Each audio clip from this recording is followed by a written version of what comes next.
They were never gone. Every time the galaxy believed the Sith had been destroyed, it was wrong.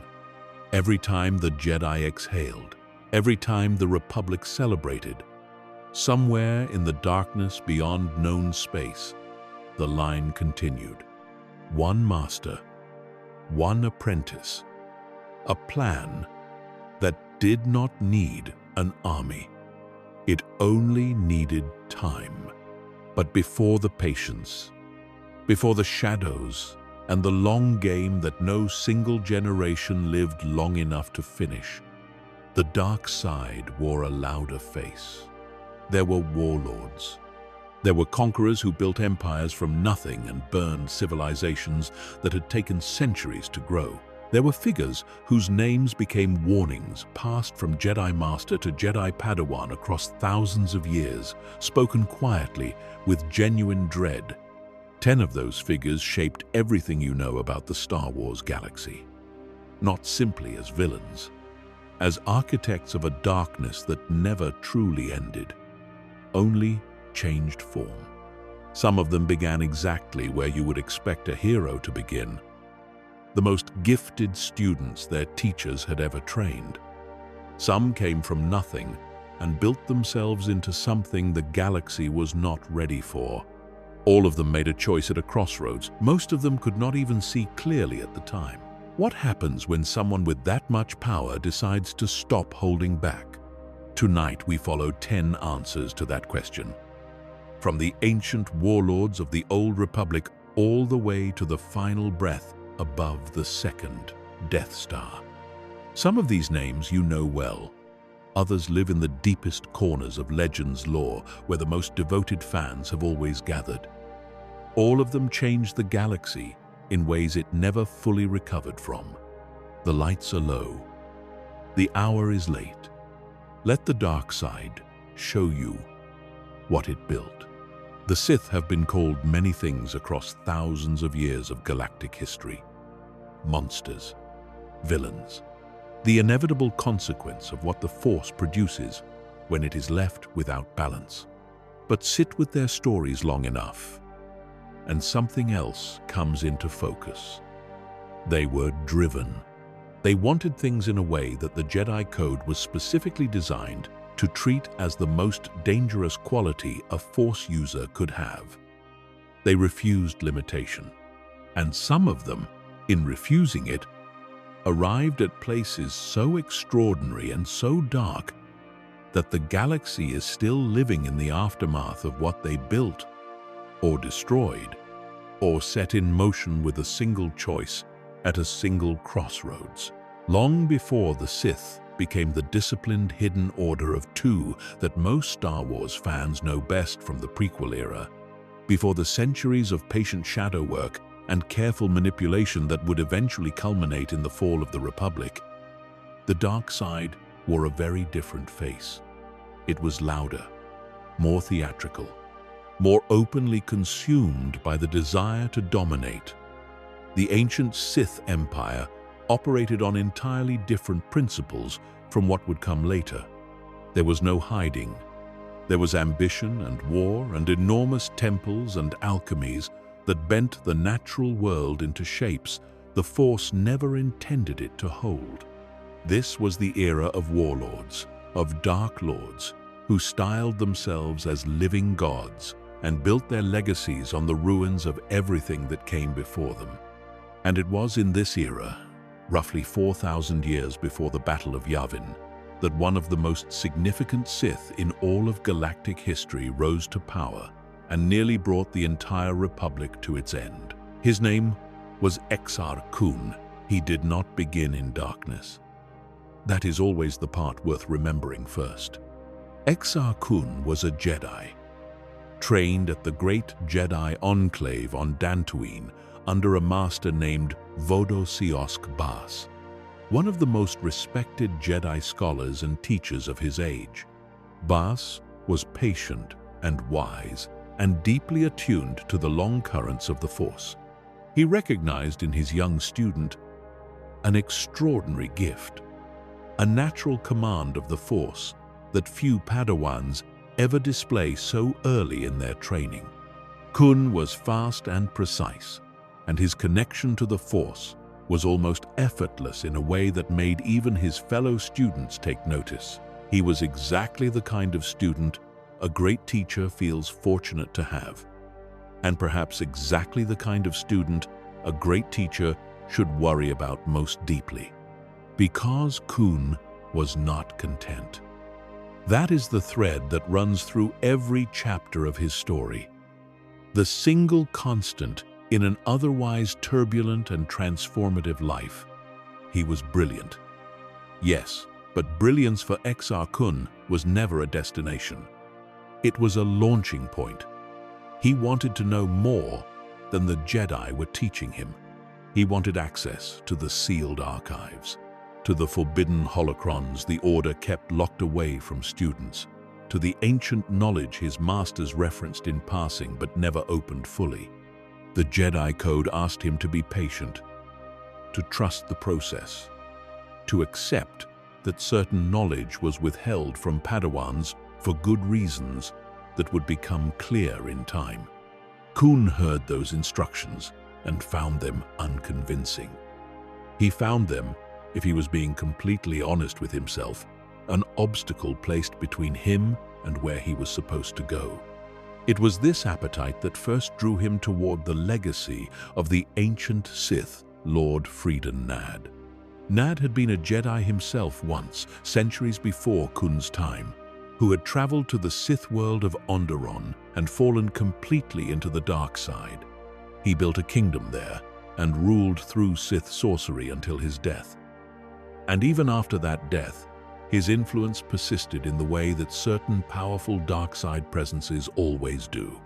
His spirit lingered the way some memories linger in the mind. Too powerful and too invested to simply release.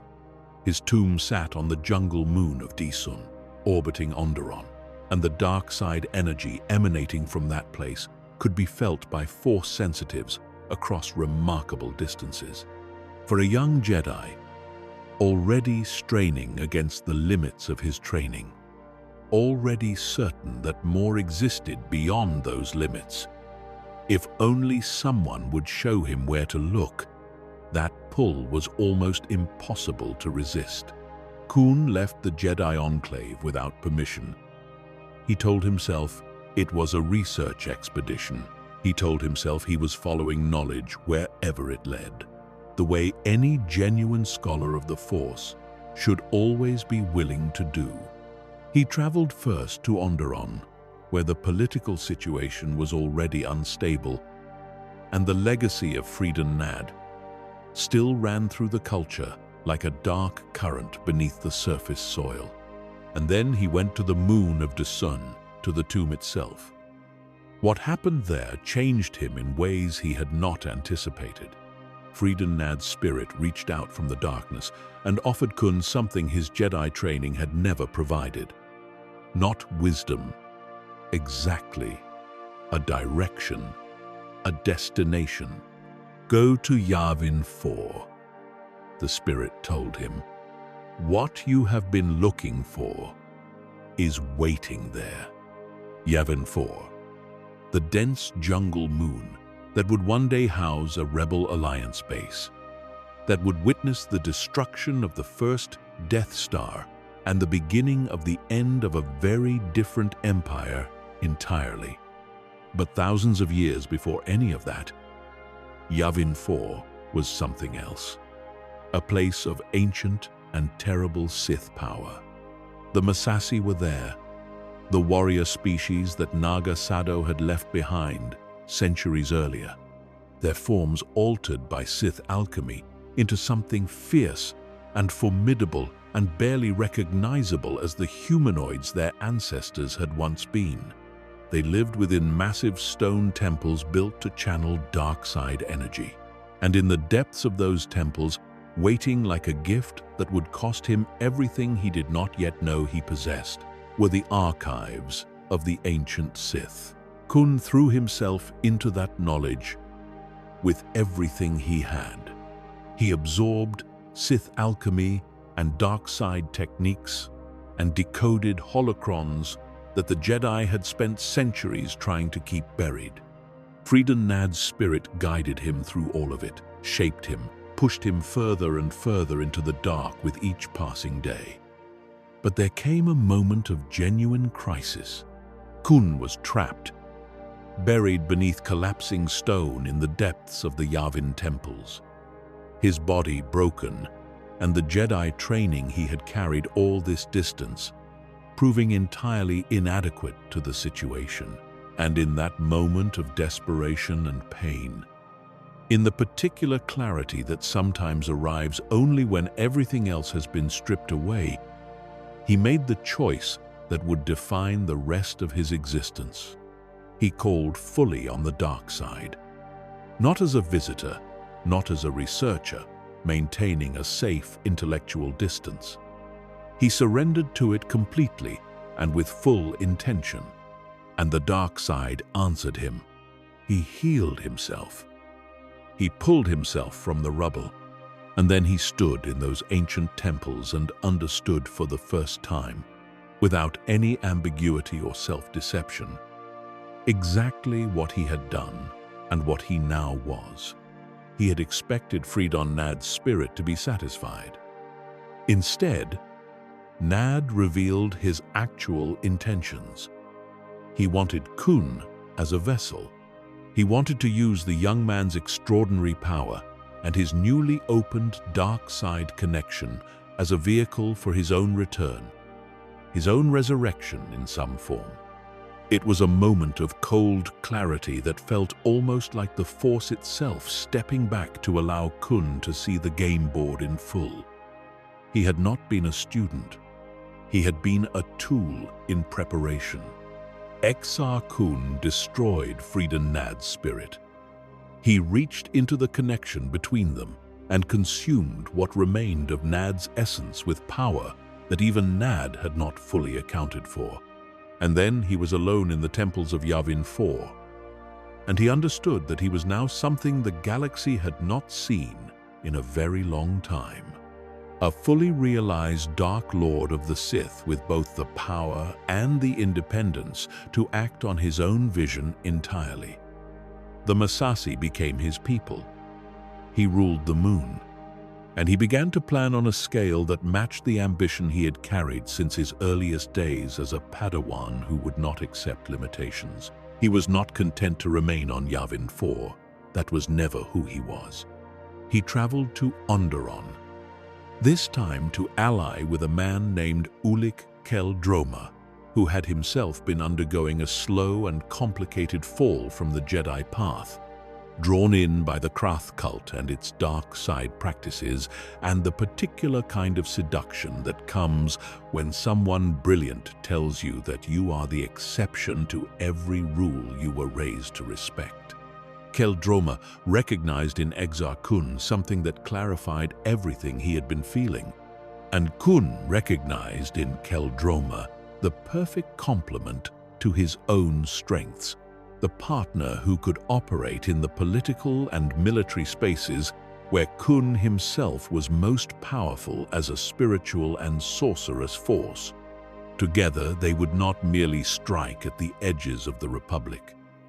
They would build something the Republic had no framework for containing. The Great Sith War was exactly as devastating as that name suggests.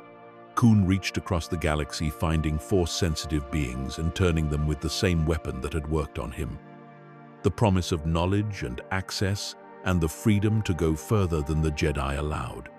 He and Qel-Droma struck simultaneously across multiple systems, targeting Jedi outposts and supply lines and population centers with a coordination and ferocity that left the Republic scrambling. For a period that lasted longer than anyone on the Republic side had imagined possible, it genuinely seemed as though they might win, and that this era of the galaxy might end with a Sith victory no one had believed was coming. But the Republic and the Jedi were not without resources, and they had something that Exar Kun had perhaps underestimated in his calculations: the loyalty of those who loved the people he had corrupted. Jedi warriors of great ability rallied and organized and brought the war back to him on his own terms. Kel Droma was captured, and something in his captivity began pulling him back from the edge he had moved so far toward. And when the Jedi assembled at Yavin 4 for the confrontation that would decide everything, a woman named Nomi Sunrider wielded a power that almost no Jedi in history had ever accessed. She severed Kel Droma's connection to the Force entirely, cut him off from it as completely and permanently as if it had never existed. And without his partner, without the alliance that had been holding his entire war machine together, Exar Kun's campaign fractured at precisely the moment when it could least afford to. Facing total defeat, Exar Kun did something almost incomprehensible.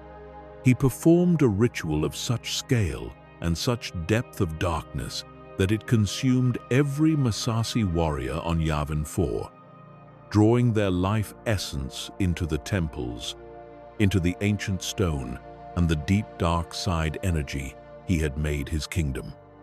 And through that sacrifice, he preserved what was most essentially himself. His body died, his spirit did not. He bound himself to the moon and went dormant, waiting in the roots of the jungle and the shadows of the temples that had given him everything. He would remain there for 4,000 years, a ghost of tremendous power dreaming in the dark. And eventually, someone would come and wake him. But that story belongs to a much later era. What Exar Kun represents here, at the beginning of this long journey through the greatest Sith Lords in galactic history, is the full and unmodulated volume of Sith ambition before discipline arrived to temper it. He wanted everything the galaxy could hold, and he paid the only price large enough to match that want.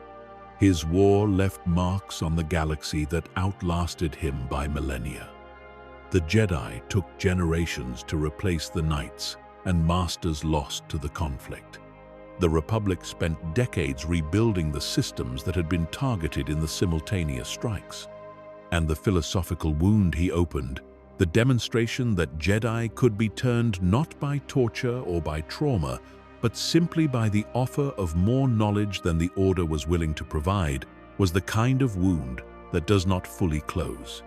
Future Sith Lords, operating across the 1,000 years that followed, understood that the most effective point of entry was always the Padawan who was asking questions their master had not answered satisfactorily.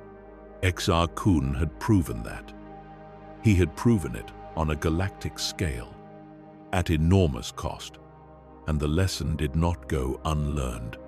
The centuries that followed the Great Sith War were marked by conflict and transformation.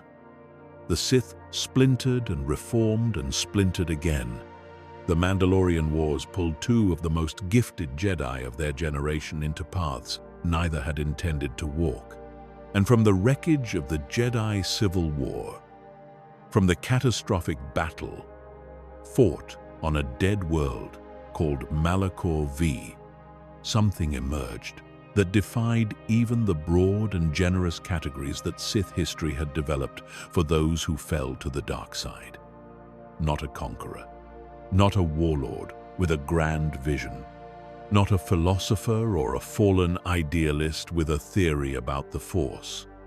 Something that had moved beyond all of those things into a state that should not have been possible for any living being. They called him the Lord of Hunger. They called him Darth Nihilus. He is perhaps the most frightening figure in all of Star Wars lore, precisely because there is almost nothing left of him to understand in the conventional sense. Most Sith, even the most brutal and absolute among them, can be traced back to something recognizable in human experience. An ambition, a wound, a philosophy built from pain and from ideas that followed their own internal logic. Darth Nihilus does not offer you that kind of foothold. What remains of his origin is fragmented and uncertain, and it may be deliberately so, as though the dark side itself chose to obscure the details of how something like him comes into being. What we know with certainty is this: he was present at Malachor 5 when the mass shadow generator was activated. He survived what it did to that world, and surviving it transformed him into something that cannot comfortably be called a living being in any conventional sense of the phrase. Malachor V was already a place of significant dark side power before the battle that shattered its surface. Ancient Sith ruins stretched beneath its rocky crust, repositories of dark knowledge that dated back thousands of years. But the mass shadow generator was a weapon of an entirely different category. It used the planet's own gravity against itself, creating a cascading catastrophe that tore the surface apart and killed almost every Force-sensitive being caught within its field of influence. Jedi and Sith alike were consumed in those moments, their connections to the Force ripped away simultaneously, and the wound that event left in the living Force would be felt across the galaxy for years afterward. For one particular survivor, positioned just at the outer edge of the device's lethal radius, the wound was not something that happened to the world around him. It happened inside him. The being who would become Darth Nihilus experienced Malachor V as a kind of dying. Not death in the physical sense, though perhaps that would have been the more merciful outcome of the two. What died, or was torn away, was whatever had connected him to the Force in the ordinary way that all living beings are connected to it. That relationship was not simply severed, it was replaced.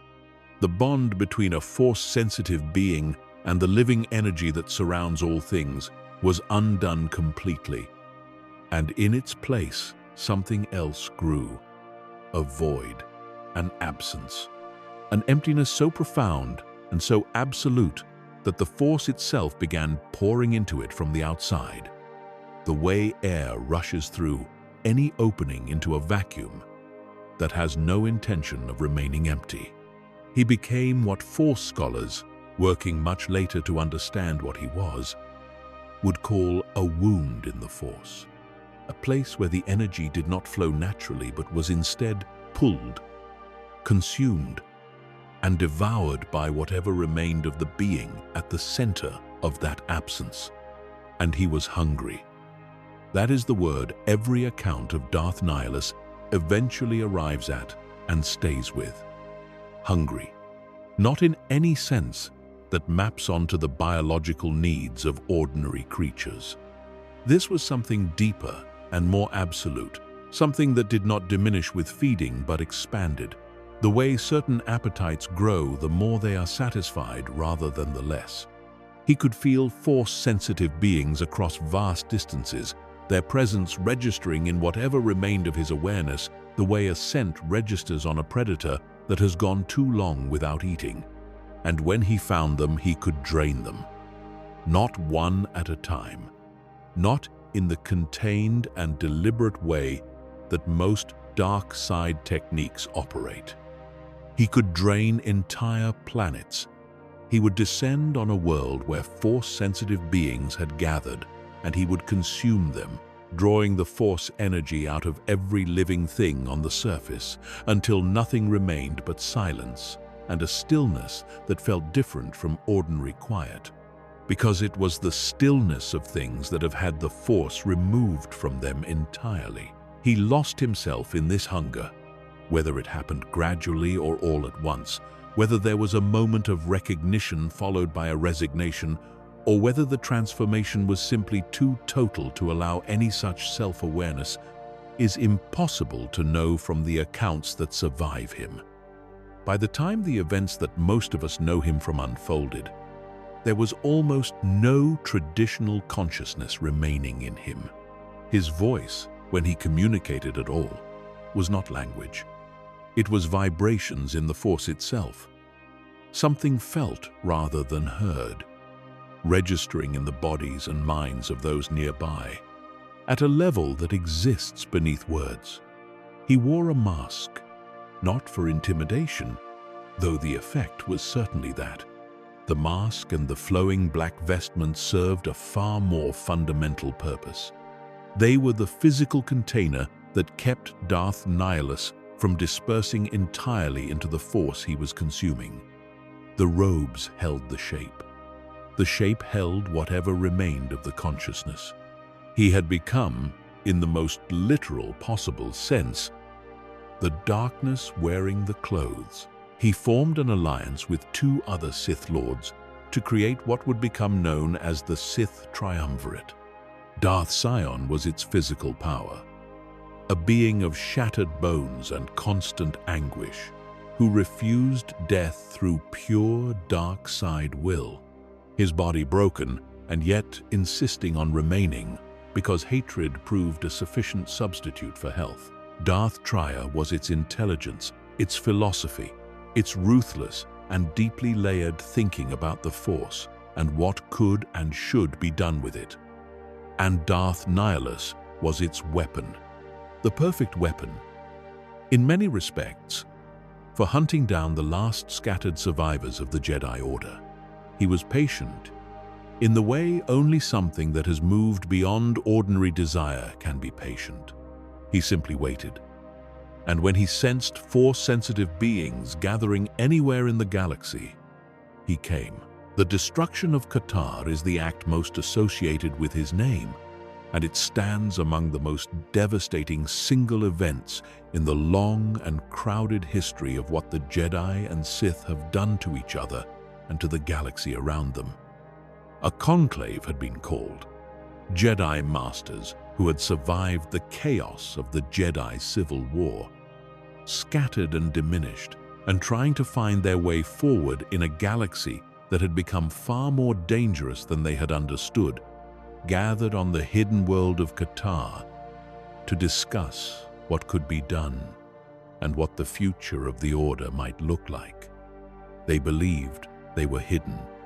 They believed the darkness hunting them did not know where they were. Nihilus felt them the way a hollow thing feels any sound that enters it. He came. He brought his warship, the Ravager, into orbit above Qatar, and he fed. Every living thing on the planet was consumed. The entire Jedi conclave was gone in moments. The surface of the world was left as empty and still as something that has never known life. One being survived, a Miraluka woman named Visas Mar, who perceived the world through the Force rather than through the eyes she did not possess, and who did not die because Nihilus recognized in her something he chose to preserve, not out of mercy. He had moved past mercy as completely as he had moved past everything else that once defined him as a person. He kept her in the way that certain consuming forces keep the things they have not yet finished consuming. She lived in his presence, and she came to understand him in the particular way that only someone who has been that close to the abyss can understand what lives at its bottom. And she found eventually the will to turn away from it. She came to the exile, the wanderer whose own deeply complicated relationship with the Force made her uniquely positioned to face what Nihilus represented. Together, and with the companions who had gathered around that journey across the broken outer systems, they boarded the Ravager and fought through it to where he waited. The confrontation that followed was unlike any ordinary duel in that era. Nihilus could not be defeated through lightsaber skill alone. His power was too diffuse, too deeply embedded in the wound he had become, too much a part of the fabric of the Force itself to be addressed through conventional combat. The key, which Visas Mar understood from long and terrible proximity to him, was to resist the pull, to close yourself against it. Two absences meeting in the dark of a dying warship, and one of them chose to be something more than what had been done to it. Nihilus fell. The mask came down with him. The robes collapsed inward. What had been sustaining itself through hunger and dark side will simply stopped, the way a flame stops when there is finally nothing left to consume. He endures in Star Wars lore not because of what he accomplished strategically, though the damage he inflicted on the Jedi Order in this era was catastrophic and lasting. He endures because of what he represents at the level of philosophy. The Sith teach that passion, hunger, and the refusal to accept limitation are the paths to power. Darth Nihilus is what happens when that philosophy is applied without any counterweight, without any anchor to identity or purpose, or the things that make power feel like it means something. He became the hunger itself. He became the void. And in doing so, he became something that even the Sith could not fully claim. Because the Sith at their core still want something. Nihilus had moved beyond wanting into a territory the galaxy had no precise name for. Only a feeling of cold and empty, and the knowledge that the light had been swallowed somewhere very near. Force-sensitive beings who encountered him at a distance, through the currents of the living force rather than face-to-face, described the experience as registering something absent rather than present. Most dark side users felt like a pressure in the force, a concentration of something, even if that something was terrible. Nihilus felt like a gap, like a place where the force reached out and found nothing there and kept reaching. Jedi healers who survived encounters with his victims reported that the bodies showed no conventional cause of death. They were simply empty, in a way that medical examination could not quantify, but that Force sensitives could feel the moment they entered the same room. Something had been taken, not life in the biological sense. Something underneath life, the thing that connected living beings to the Force in the first place. He did not kill. He removed. The third member of the Sith triumvirate was in many ways the most dangerous of the three. Not because of raw power and not because of the absolute and consuming nature of her dark side ability, but because she thought. She understood things at a depth that required both extraordinary intelligence and the particular kind of clarity that comes only from having lost almost everything you once held. She had been a Jedi historian. She had trained some of the Order's most gifted students. She had arrived through long years of thought and loss and betrayal that cut in every direction, including the ones she had aimed herself, at the conclusion that the Force itself was the enemy. Her name, the name she carried at the end of her long and layered life, was Darth Treya. Kreia began as a keeper of knowledge, not a Jedi warrior, not a master of combat forms or military strategy, a historian and a teacher, someone who spent the early decades of her connection to the Force not in battles or on diplomatic missions, but in archives and meditation chambers, reading the oldest texts the Order possessed and thinking carefully about what they meant, what patterns they revealed, what the long view of Jedi history actually looked like when you removed the comfortable interpretations each generation layered over the events of the ones before it. She was a scholar first, and she was a teacher. And in that role, she trained some of the most significant Force users of her entire era. One of her students was Revan. That name alone tells you something essential about the quality of Kreia's teaching. Revan, who would become one of the most powerful Sith Lords of the Old Republic era. And then, in a reversal almost without precedent in galactic history, one of the Jedi Order's most consequential figures. Revan learned under Kreia in the early stages of a training that would eventually push past every boundary the Order had tried to define. What Kreia taught was not merely technique. It was a way of thinking about the Force that went deeper than the standard curriculum, that asked harder questions, that refused to be satisfied with the easy answers that most Jedi training handed to students before moving on to the next lesson. She was exceptional at what she did, and the Order did not thank her for it. The Jedi Council grew uncomfortable with Kriya's methods over time. Her students thought too independently. They questioned too much. They pushed into areas the Council preferred to leave undisturbed, and did so with a confidence she had given them.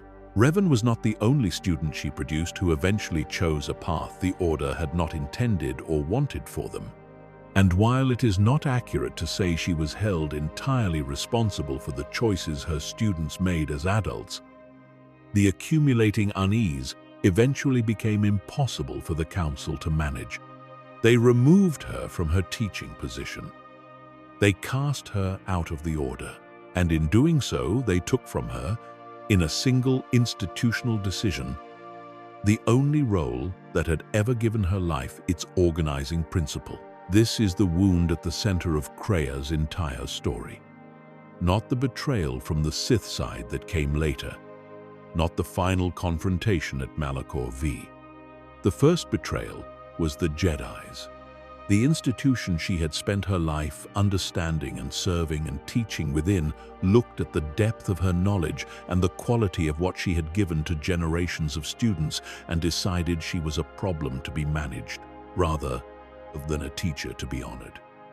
She left the Order not in a dramatic moment of choosing the darkness, but in a quieter and far more corrosive way. She left because she had been left first. And the anger that settled into her bones in the aftermath of that rejection was the kind that does not burn out. It finds a shape. It becomes a philosophy.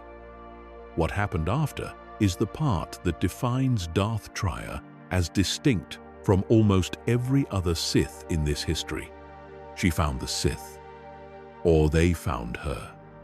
And she learned their ways with the same discipline and intelligence she had always brought to any study worth undertaking.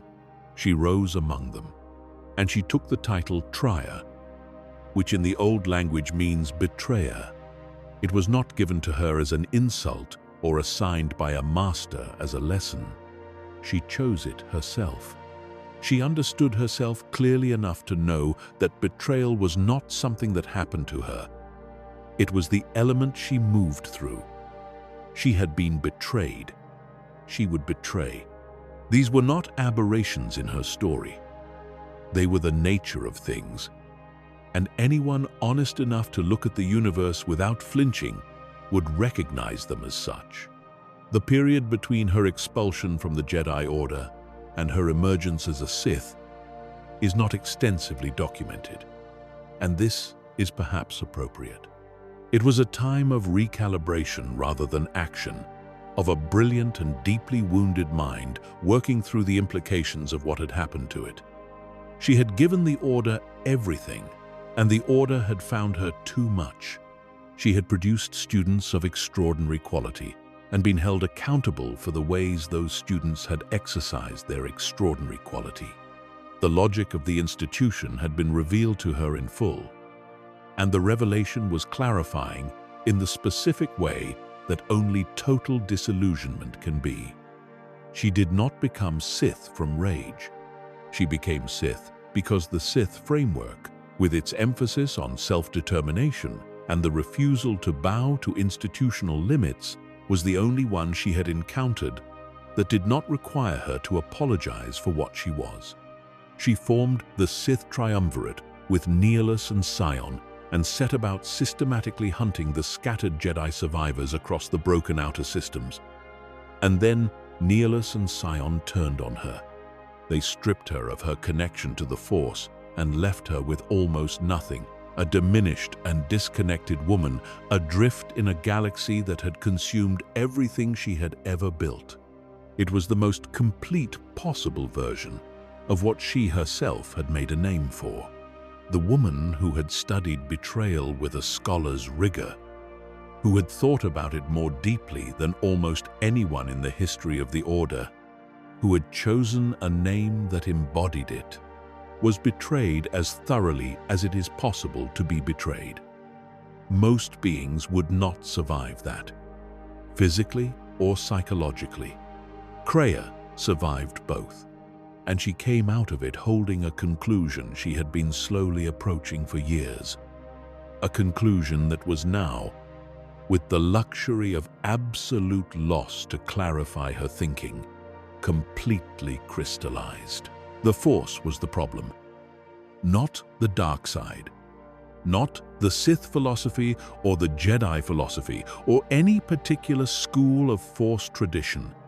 The Force itself, the living energy that connected all things, that determined the fates of beings who had never chosen to be Force-sensitive and had never asked to have their lives shaped by something they could not see clearly.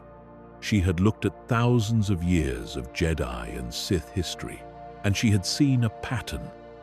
Wherever the Force concentrated itself in powerful individuals, destruction followed. The great Force-sensitive figures of galactic history, light or dark, had been vectors for suffering on a scale that ordinary beings could barely comprehend.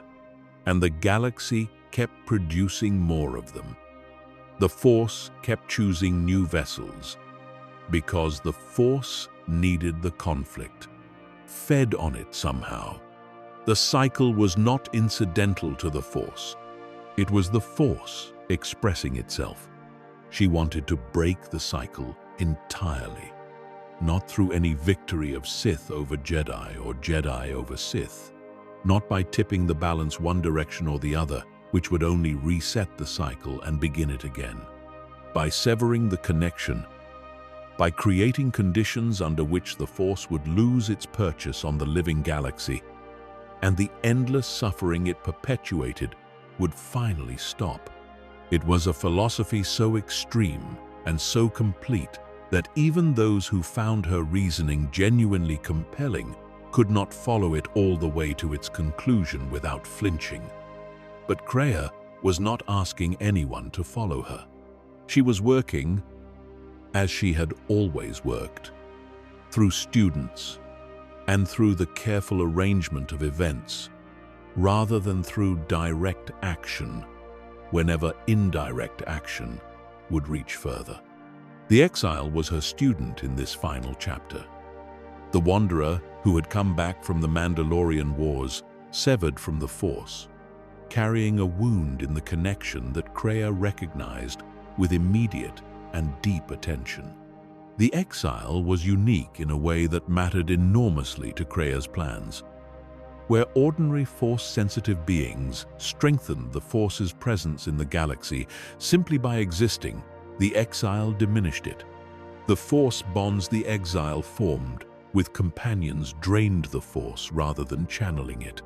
This was the consequence of what had happened at Malachor 5, where the exile had cut herself off from the Force to survive a pain that would otherwise have killed her.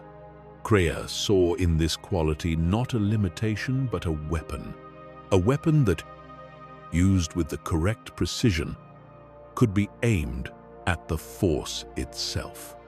Everything Kreia did in the long journey of Knights of the Old Republic 2 was in service of this plan, including her apparent care for the exile, including the genuine lessons she offered, the hard truths she spoke, and the ones she carefully withheld, the moments of real connection that passed between teacher and student during that strange and haunted voyage through the broken outer systems. Whether any of it was real in the end, whether Kreia felt something genuine for the student she had gathered to herself on the derelict ship at the beginning of all of it, is a question the story leaves deliberately unresolved. It is possible that it was all calculation. It is equally possible that Kreia was exactly what she appeared to be in her best moments. A brilliant and deeply wounded person who loved her students even as she used them. The two things are not mutually exclusive. She had told you what she was: betrayer. She had not told you that betrayal and love were opposites. The final confrontation between Kreia and the exile happened at Malachor 5, the place where everything had broken and been reborn in broken form.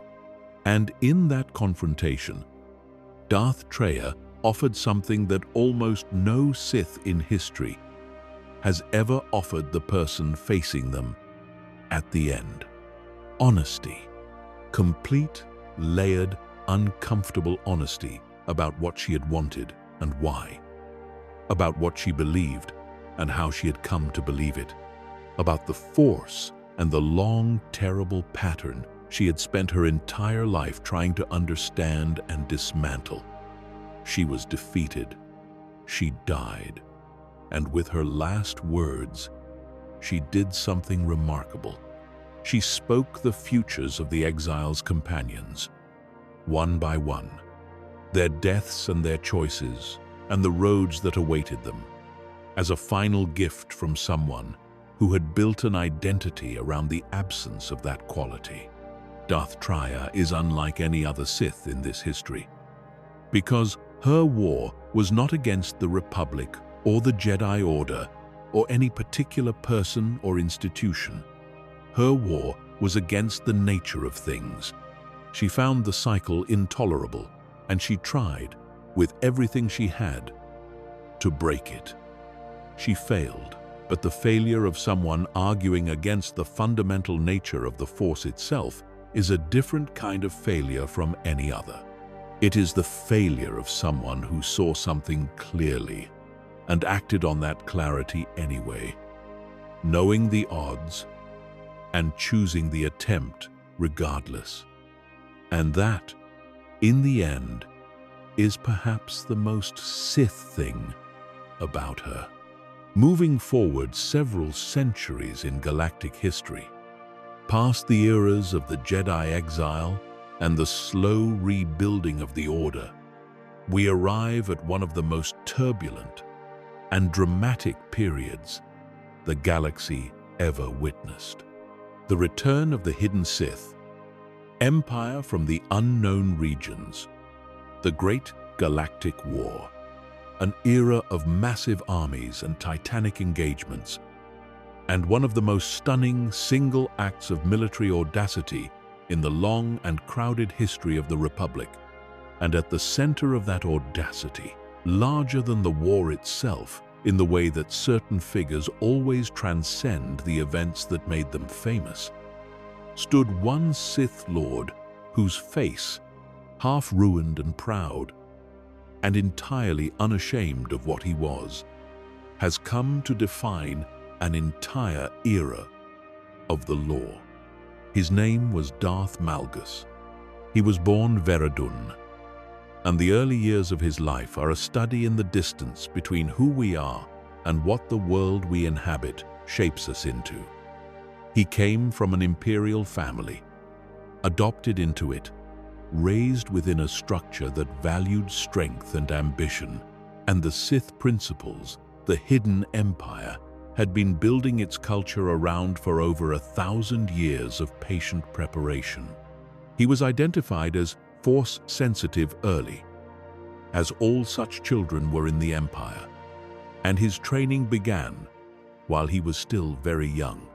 But what the training encountered in young Veradun was something his instructors recognized immediately as exceptional, and something more than exceptional, as potentially ungovernable if it was not directed properly and quickly.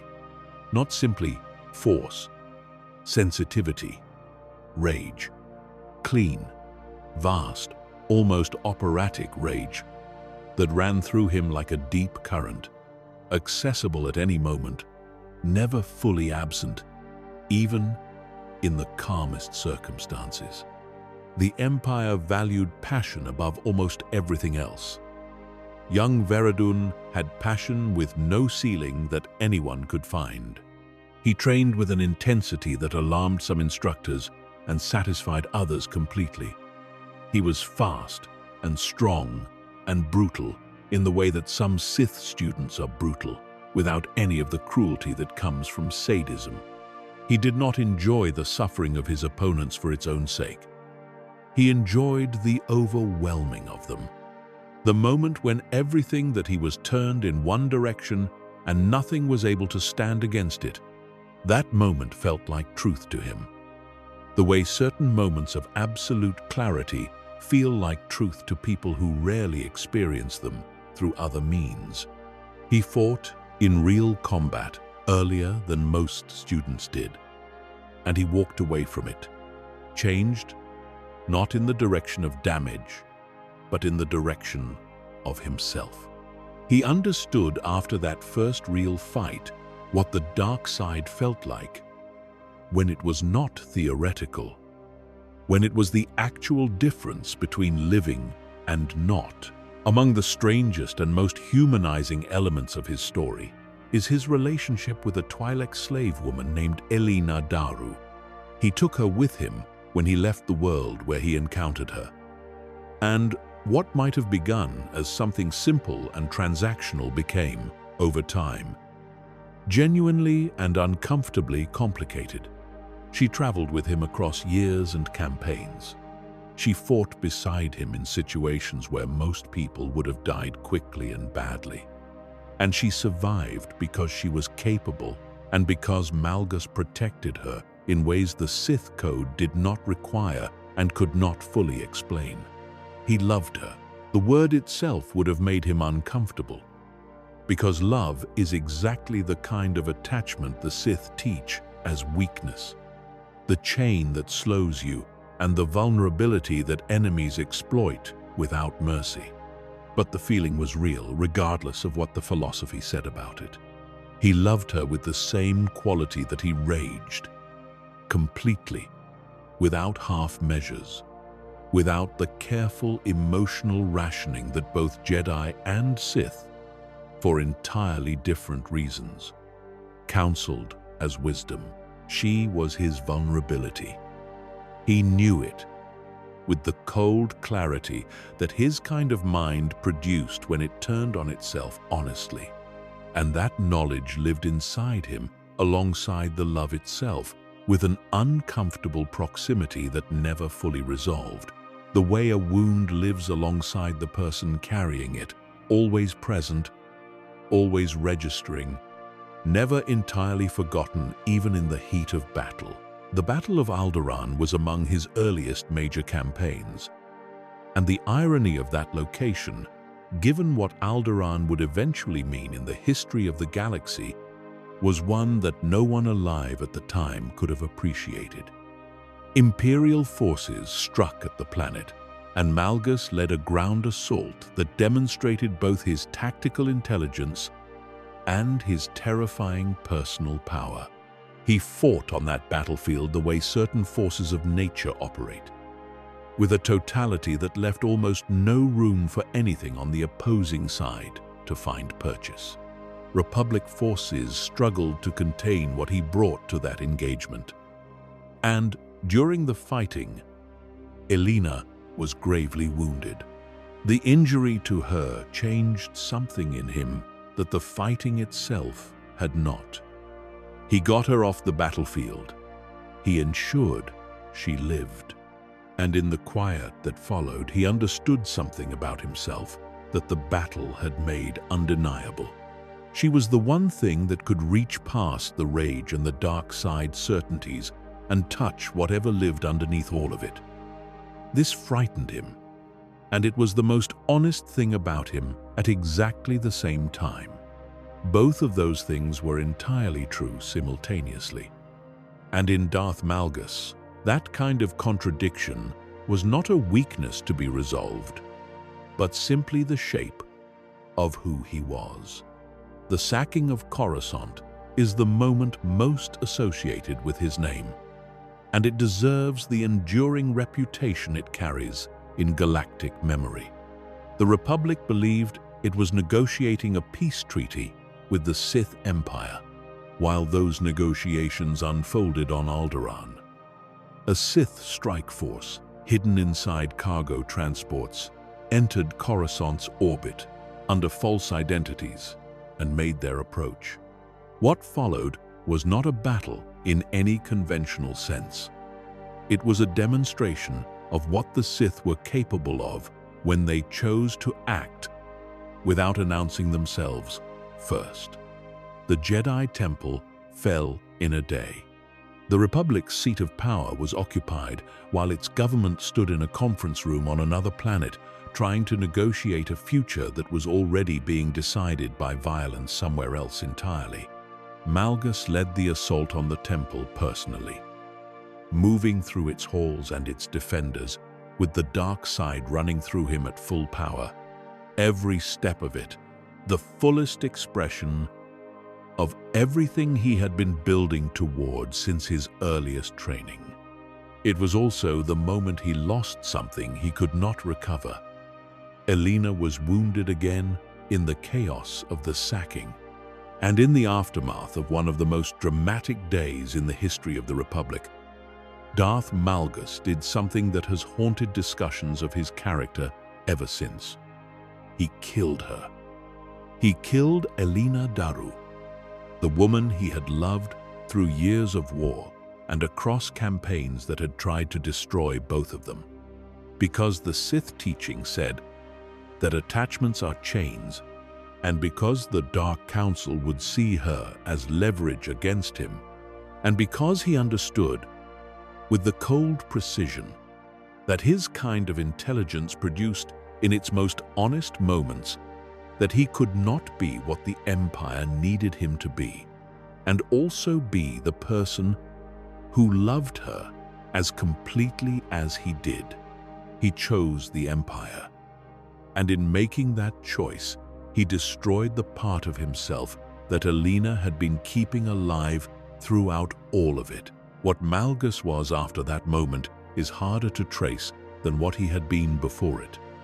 His power continued, his campaigns continued, but his vision of what the Empire should become began to clarify in ways that put him increasingly at odds with the structures that governed it. He had fought beside alien soldiers of remarkable ability and loyalty across years of war, and he did not understand the Empire's prejudice against non-human species as anything other than a strategic limitation that made the Empire smaller and weaker than it needed to be. He had a vision of a Sith Empire defined by strength and merit rather than by species, one that could draw power and talent from the entire galaxy, rather than restricting itself to a narrow idea of what counted as properly imperial. The Dark Council did not share this vision. The Emperor's inner circle had no interest in it, and Malgus, who had always been too large and too honest about his own contradictions for the spaces the Empire carved out for him, eventually stopped trying to fit. He declared his own empire. He gathered alien warriors he had always respected and imperial officers who agreed with his philosophy, and he struck at his former masters with everything he could bring to bear. It was a rebellion powered by the full force of his personal ability, and lacking the strategic patience that might have given it a genuine chance. The response from both the Empire and the Republic, finding themselves briefly aligned against the same threat for the first time in years, was decisive. He was defeated. The precise nature of his fate in the aftermath was a matter of some uncertainty, with certain accounts suggesting the Empire found it more useful to preserve him in some form than to lose what he was permanently. But his time as an active force in the galaxy's history had ended. Darth Malgus endures, not because he won, because he did not, but because he was real, in a way that stands apart from many of the figures in this history. His emotions were real. His rage was real. His love for Elena was real. And his destruction of that love was real. And the hollow space it left in everything he did afterward was real. He was too much of everything for the world he moved through, too powerful and too feeling, and too honest about his own contradictions to survive within a structure that required a different kind of self-management entirely. He is the Sith Lord who feels most like a person. And that is perhaps both the most damning and the most human thing you can say about him. Centuries passed after the age of Malgus. The Sith Empire crumbled and reformed across wars that dragged on across decades. The new Sith Wars brought darkness to the edge of total victory over the Republic again and again without quite achieving it. And somewhere in the long, grinding history of that era, a single Sith thinker arrived at a conclusion so fundamental and so transformative that it would reshape everything that came after it. A miner's son from a Cortosis world in the Outer Rim, who looked at what the Sith Order had become across centuries of conflict and failure and excess, and decided it needed to be destroyed so that something better and sharper and more honest could take its place. His name was Darth Bane. He was born Dessel on the world of Apatros, in a Cortosis mining settlement that offered its inhabitants very little except hard labor, and the particular kind of exhaustion that settles into the bones early and stays there for life. His father was a man named Hurst, and Hurst was not kind.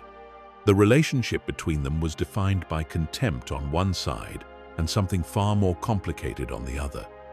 The specific confusion that belongs to children who want to be loved by parents who do not know how to offer it, and who receive cruelty in love's place, and spend years trying to understand what they did to deserve it. Dessel grew up in that confusion, and it became the base layer of everything else he would eventually build himself into. He worked in the mines. He was strong and angry. And in the confined social world of the settlement, those qualities served him reasonably well. He learned to fight. He found that violence, when it came to it, was something he did not shy away from the way many people do. That something in him moved toward confrontation rather than away from it, and that afterward he felt more himself rather than less. He did not yet have the framework to understand what that feeling meant or what it was connected to. He only knew that in those moments he accessed something his ordinary life on Apatros never otherwise gave him. His father died under circumstances that left Dessel technically clear of formal responsibility, while still carrying the full weight of what had happened. He left Apatros not long after, through a violent altercation with Republic officers in a cantina that would have ended very badly for him, if not for the intervention of Sith recruiters who had been watching the confrontation with the practiced attention of people who knew exactly what they were looking at. They saw what his rage could become. They offered him something Apatros never had: a direction for all of it. He became a soldier in the Sith Brotherhood of Darkness and fought in the new Sith Wars against the Republic and the Army of Light. He was effective, and word of his effectiveness traveled up through ranks the way genuine ability always eventually does. He was sent to the Sith Academy on Korriban, which was supposed to be a reward and which functioned for most students primarily as an organized and sustained brutality. The academy embodied the Sith principle that competition was the engine of strength by placing students in conditions designed to bring out the worst in them. Students sabotaged each other. They manipulated. They killed, in some cases, and the academy looked away because whatever survived was presumed to be the stronger for the experience. Bane, as he began to think of himself, was in many ways the ideal academy product. He was intelligent and ruthless, and capable of the cold, strategic thinking that pure aggression alone cannot produce. But he also read. He went into the archives that other students found tedious, and he actually worked through what was there. And what he found disturbed him in ways that took time to fully articulate even to himself. The Brotherhood of Darkness was enormous. Hundreds of Sith lords, armies, political hierarchies, and the entire apparatus of an institution old enough to have developed bureaucracy and ritual, and all the comfortable weight of an organization that has been around long enough to care more about its own continuation than about what it was originally built to achieve. Bane looked at this and saw not strength, but dilution. The dark side was most powerful in individuals. In the undivided and concentrated focus of a single practitioner pushing to the absolute edge of what was possible, spread across hundreds of lords and thousands of followers, it became something weaker than it was designed to be. Something that the more focused army of light was, in fact, defeating. The answer was in the archives. It was in a holocron attributed to Darth Revan, who had understood something about the nature of Sith power that most of Bane's era had either never learned or had chosen to set aside as too radical a reorganization to be practical. Revan's recordings pointed toward a principle of extraordinary simplicity. 2 Sith. Only, ever, 2. A master to embody the full concentration of dark side power without sharing it with rivals or diluting it across an organization, and an apprentice to absorb everything the master could offer while cultivating the ambition to eventually exceed and destroy the master. This was how the dark side stayed sharp. This was how the Sith could survive long enough to matter. And this was what the Brotherhood of Darkness, with its comfortable hundreds and its institutional inertia, had completely abandoned. Bane became convinced in the way that only certain kinds of minds become convinced, completely and without any reservation. And conviction, for Darth Bane, was never a passive state. He decided that the Brotherhood had to end, not reform, not reorganize along better principles. End completely, and without survivors to rebuild it in the old form. He engineered it. He manipulated events during the final campaigns of the new Sith Wars at Ruusan to ensure that the Brotherhood destroyed itself.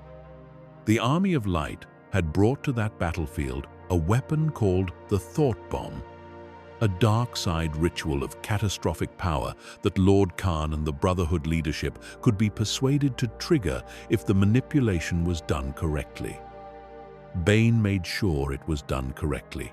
Hundreds of Sith and hundreds of Jedi died simultaneously, their Force essences trapped forever in the valley where the weapon detonated. The Brotherhood of Darkness was gone. The Army of Light was shattered, and Darth Bane walked away from Ruusan alone. Having positioned himself carefully outside the radius of destruction long before the moment of detonation. In the aftermath of that silence, in the extraordinary emptiness left by the annihilation of everything that had called itself Sith for generations, he found a young girl named Zana with a natural Force sensitivity strong enough to be immediately apparent, and a dark side instinct that the Academy would have spent years attempting to cultivate in a less gifted student. He took her as his apprentice. 2 Sith, 1 master, 1 apprentice who would one day destroy him. The rule of 2 had begun. What he built in the years that followed was utterly unlike anything the Sith had ever been before. It was patient. It was invisible.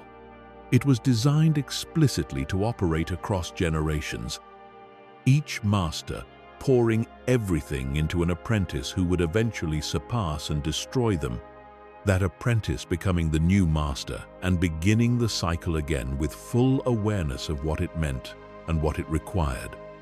The goal was not any individual Sith's triumph or glory. The goal was a concentration of dark side power that would build quietly across centuries until the Republic and the Jedi Order could be dismantled from within, not through open war, which had failed repeatedly and at enormous cost, but through politics and manipulation, and the kind of patience that requires centuries to pay out and only works if you are willing to accept that you yourself will never see the final result. He wore armor embedded with obelisks, parasitic creatures that fed on his dark side energy, and in return encased his body in near impenetrable organic plating while deepening his connection to the dark side, at the continuous cost of pain that would have destroyed most beings within months.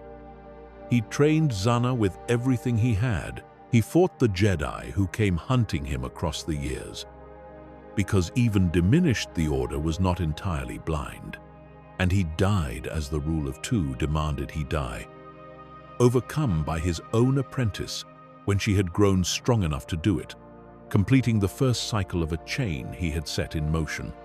Darth Bane is the architect of everything that follows him in the history of the Sith.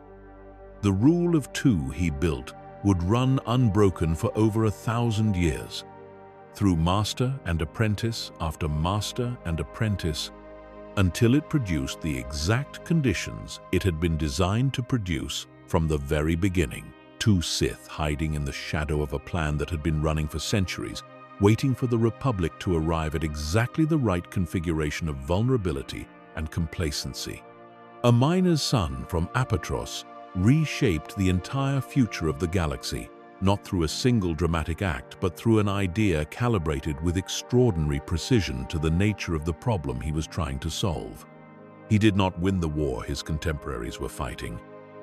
He changed what winning the war could mean, and in doing so, he set in motion the most consequential chain of events in all of galactic history. One that would take 1,000 years to reach its conclusion and would touch every life in the galaxy when it did.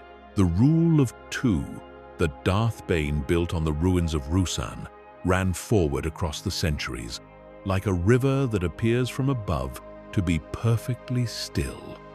From the outside, from the perspective of the Republic and the Jedi Order, who believed the Sith extinct, nothing was moving, nothing was threatening. The galaxy expanded, and the Senate deliberated, and the Jedi served as peacekeepers across thousands of systems, and no one looking at any of that could see the thing running beneath it. But beneath it, in the quiet and the shadow between a single master and a single apprentice, dark side power was building with every generation that passed, concentrating, becoming denser and sharper and more refined with each cycle of master to apprentice and apprentice to master. 1,000 years of this produced many remarkable and terrible figures in the long lineage of the Rule of Two, most of whose names and stories are known only in fragments. But the chain leads inevitably toward the Sith Lord who came closest to completing Bane's ultimate project, the figure who stood at the penultimate position in that long succession and whose scientific genius, and perhaps one fatal complacency, set the stage for everything that would follow. His name was Darth Plagueis, and if you are familiar with a certain opera house conversation in a galaxy far, far away, you have already heard his name spoken softly in the dark. He was a Muun. That is perhaps the first unexpected detail in a story full of them. Not a human or a Zabrak or a red-skinned near-human or any of the other species that popular imagination tends to reach for when picturing a Sith Lord of legendary power.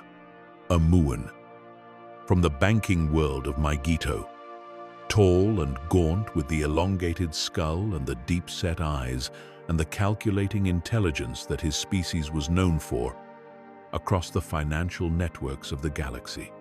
The Muon were bankers and strategists, beings of extraordinary patience with numbers and with long-term planning who understood compound interest and the power of investments that took generations to mature. In Darth Plagueis, that native intellectual temperament was given access to the dark side of the Force. And the result was something the galaxy had not quite seen before. He was trained by Darth Tenebrous, a Bith Sith master of considerable ability who had his own calculations running about the future of the Sith lineage and what the rule of two was ultimately building toward. Under Tenebrous, Plagueis learned the established Sith techniques and the accumulated dark side wisdom that centuries of careful refinement had passed from generation to generation. He was exceptional at all of it. But what made Plagueis genuinely unlike the Sith who came before him was not the degree of his dark side power, though that power was formidable. It was the angle of his approach to the Force itself. Most Sith Lords viewed the Force as a tool, a vast and powerful tool, with more applications than most beings could ever fully explore, certainly, but fundamentally a means to an end, a way of achieving the dominance and destruction and control that Sith philosophy had always positioned as the ultimate expression of what the dark side was for. Plagueis looked at the Force and saw something else entirely. He saw a subject of study. He brought to his examination of the dark side the same methodical and patient intelligence that his species brought to financial analysis, and he began asking questions that other Sith had either not thought to ask or had not found sufficiently interesting to pursue with scientific rigor. What precisely were the midi-chlorians? What was their relationship to the Force, to life itself, to the cycle of existence that all living beings participated in, whether they chose to or not? And could that relationship be understood well enough, manipulated precisely enough, that the boundary between life and death might become something other than a fixed and final line? He spent decades pursuing these questions in hidden laboratories. Through experiments that pushed past any ethical limits the Republic would have recognized, studying specimens and manipulating midi-chlorian populations in living tissue and pushing the boundaries of what healing and regeneration could achieve. He found those boundaries more flexible than even his optimistic calculations had suggested at the outset. He could slow cellular decay. He could repair damage that conventional medicine could not reach. He could, in controlled circumstances and with enormous effort and precision, reverse processes that had previously seemed irreversible in every recorded case. He was approaching something the Sith had dreamed of since their earliest days, and that every generation before him had attempted and failed. He was approaching genuine mastery over life and death itself. The implications were not simply personal. Though the personal dimension, the question of whether Darth Plagueis himself could achieve immortality in some form that the Force would recognize as valid, was certainly present in his motivations. The deeper implication, the one that cast the longest shadow over everything that came after, was what midi-chlorian manipulation at the highest levels of precision might be capable of creating from nothing. The Force created life in the conventional understanding. Midi-chlorians were the mechanism by which the Force expressed itself through living things. If that mechanism could be operated directly and intentionally by a being with sufficient mastery of the dark side, then it might be possible to create a life that had never before existed. A being conceived not through any biological process, but through the will of a Sith Lord acting with full intention on the fabric of the Force itself.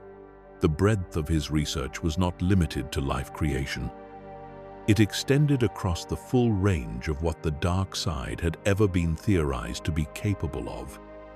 In the domain of biology and consciousness, he studied the volition, the ability to bend the will of other beings without their awareness. He refined healing techniques that could knit together damage at the cellular level, rather than simply managing symptoms from the outside.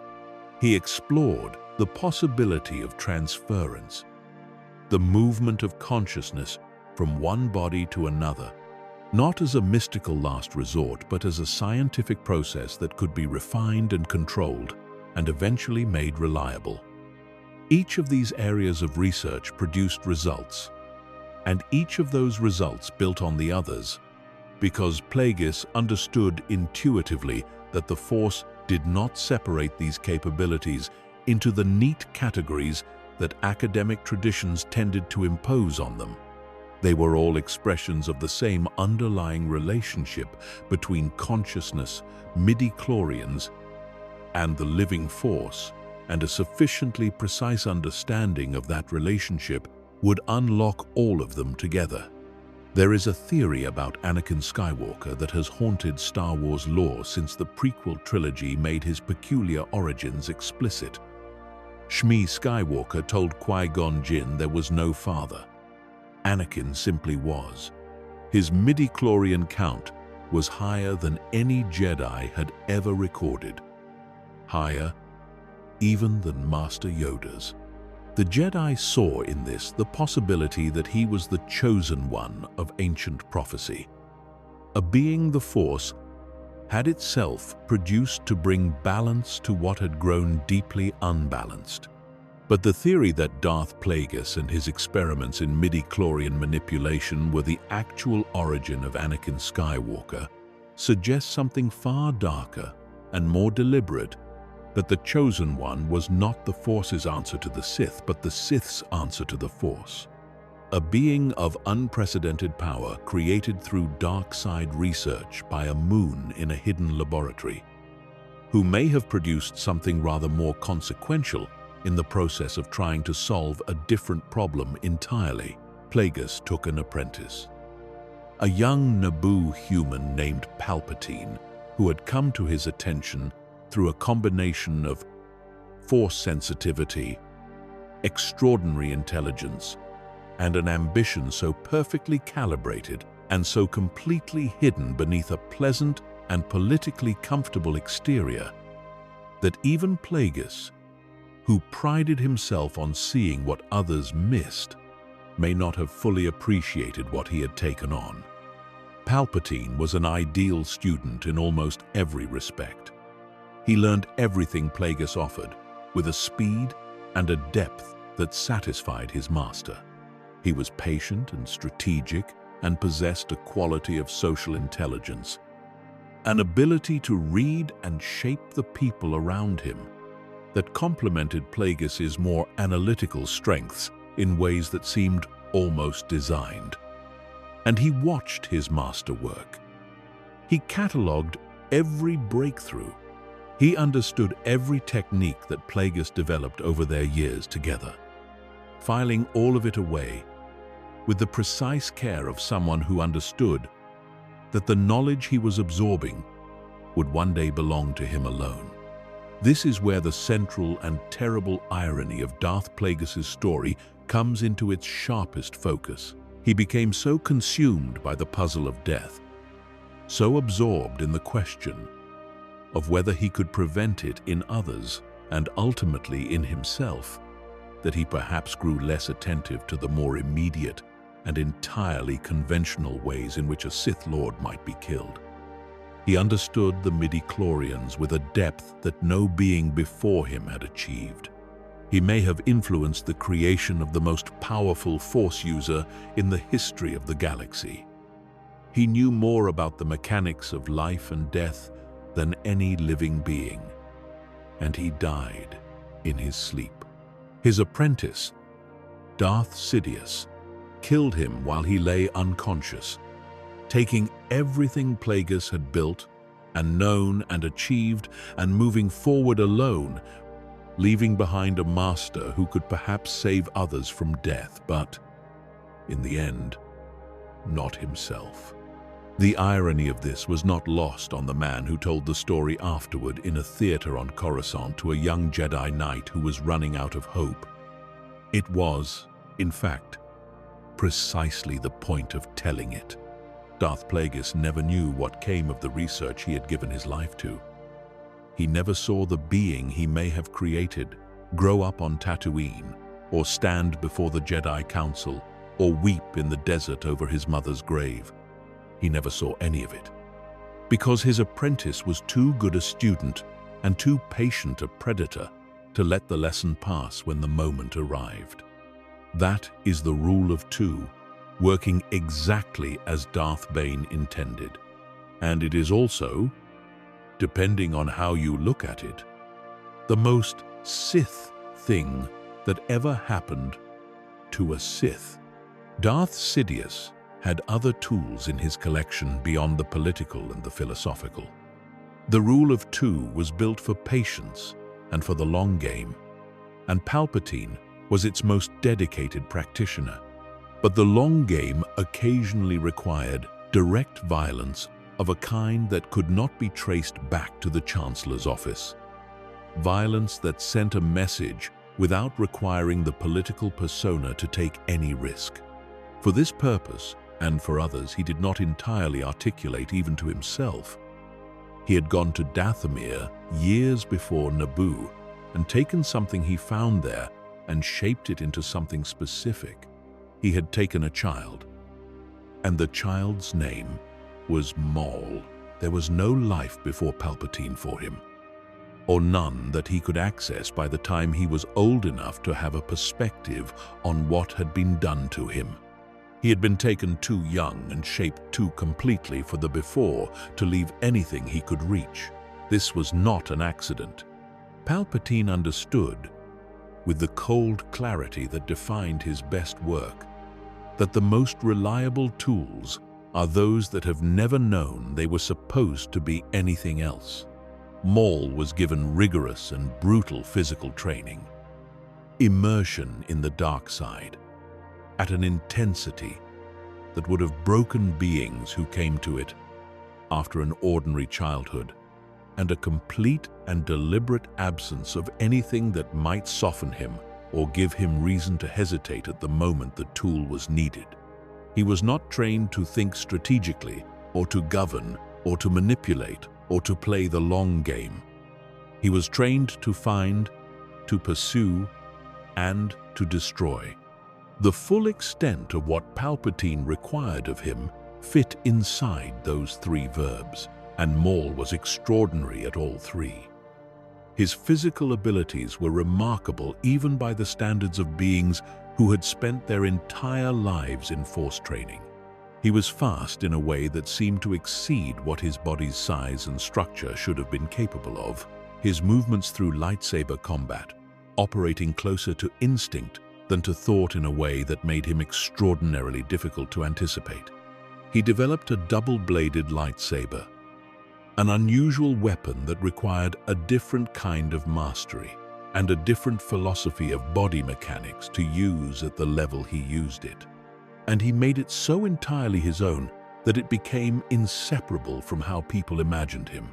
He was also, in the specific and narrow way of someone given one purpose and an entire life to dedicate to it, genuinely intelligent within that purpose. He was not a strategist, and he was not a philosopher, but he was the most effective thing he had been built to be. Palpatine sent him to Tatooine during the events surrounding the blockade of Naboo, his first real deployment against Jedi, rather than against training constructs or targets who could not fight back at his level. And Maul performed exactly as designed. He engaged Qui-Gon Jinn and Obi-Wan Kenobi in the desert heat with a ferocity and a skill level that told both Jedi immediately and unmistakably that the Sith were not extinct, and that whatever had returned was operating at the highest level of dark side ability. He was a revelation in the most alarming sense of the word. The galaxy had forgotten what a Sith looked like in action. Maul reminded it in the space of a few minutes on a desert planet. The duel in the Theed generator complex on Naboo is one of the most memorable confrontations in the entire saga, and for reasons that go considerably beyond the obvious spectacle of three fighters with lightsabers in a space of extraordinary visual drama. Qui-Gon Jinn died there, one of the most gifted Jedi of his generation. The man who would have trained Anakin Skywalker from the beginning with a different philosophy and a different approach than the Order had prepared for the Chosen One, was killed by Maul's blade in a moment that shifted galactic history more profoundly than most people recognized while it was happening. And then the force field separated Maul from Obi-Wan, and Obi-Wan had to stand there and watch his master die through the barrier, unable to reach him. When the fields opened and Obi-Wan came through, it was grief meeting something that believed it had already won the room. Obi-Wan called his master's lightsaber from the floor, and he cut Darth Maul in half. The Sith Lord fell into the reactor shaft below the generator, and everyone watching believed that was the end of it. It was not. What Maul endured between Naboo and the moment his brother Savage Opress found him on a junk planet called Lotho Minor is one of the most harrowing survival stories anywhere in the Star Wars lore. He survived the bisection through pure dark side will and the particular kind of hatred that can keep a body functioning past any point that biology would ordinarily sanction. He spent years in a kind of madness on that refuse world, subsisting on whatever he could find, his sanity fragmenting under the weight of what had been done to him and what he had lost. He had been reduced from the perfect weapon to something barely recognizable as either human or Zabrak, scratching out an existence in the wreckage of a planet that was itself nothing but wreckage. He built crude mechanical legs from scavenged parts. He survived, and eventually, his brother, sent by their mother, the Night Sister Mother Talzin, found him and brought him back. The Maul who returned from Lotho Minor was not the same being who had fallen into that pit on Naboo. The rage was still there. The rage had never gone anywhere, but he had developed something alongside it that pure weapons are not supposed to develop. A grudge, a specific and personal need that had nothing to do with Palpatine's plans, or the Sith's goals, or the rule of two, or any of the structures that had created him. He had an account to settle with Obi-Wan Kenobi, and the settling of that account had become the organizing principle of his existence in a way that nothing had ever been before, precisely because it was the first thing that was entirely his own, not given to him by a master, not trained into him. His path after the return took him through the criminal underworld and through leadership of the Shadow Collective, an unprecedented alliance of crime syndicates that gave him influence and resources that the weapon he had been before Naboo would never have been equipped to accumulate. He fought Obi-Wan more than once in those years and did not finish what he had started, which became its own sustained torment. He participated in the Siege of Mandalore, one of the largest and most devastating battles at the close of the Clone Wars, in circumstances that brought him into the orbit of Ahsoka Tano, and all the enormous tragedy that was converging on that particular moment in galactic history. He was captured again. He escaped. He kept moving, kept surviving, with a tenacity that was almost impossible not to respect, regardless of what it was being used in service of. He found Obi-Wan on Tatooine. Finally, in the years of the Empire, an old man in the desert who had clearly chosen this particular desert for a reason. Maul could not immediately see, but could feel. The fight that followed was the shortest and most final of all their encounters. 3 exchanges, perhaps fewer. Obi-Wan Kenobi, ended it. And as Maul died in the arms of the man who had killed him twice over, he asked whether the one Kenobi was protecting was the chosen one, the one who would avenge them. Obi-Wan told him yes, and Maul said that he would. And in that last moment, surrounded by the same desert light of the same twin suns that had never meant anything to him before, something that might have been peace passed across his face. The tragedy of Darth Maul is unique among the Sith because it is the tragedy of someone who never had a choice. Every other figure in this history made a decision at some crossroads or another, chose the dark side, chose power over attachment, chose ambition over the path they had been following. Maul never chose.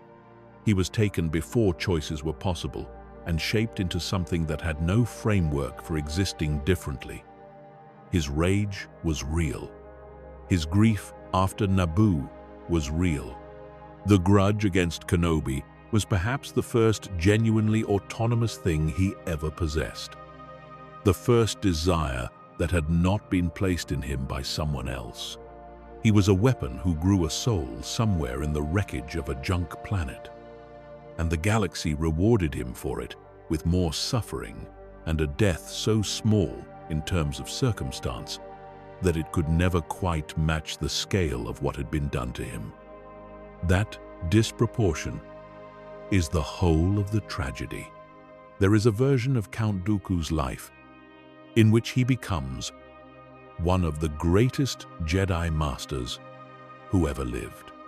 He had everything it takes: the bloodline, the intelligence, the extraordinary natural command of the Force, and above all, the connection to one of the deepest and most experienced teachers in the history of the Order.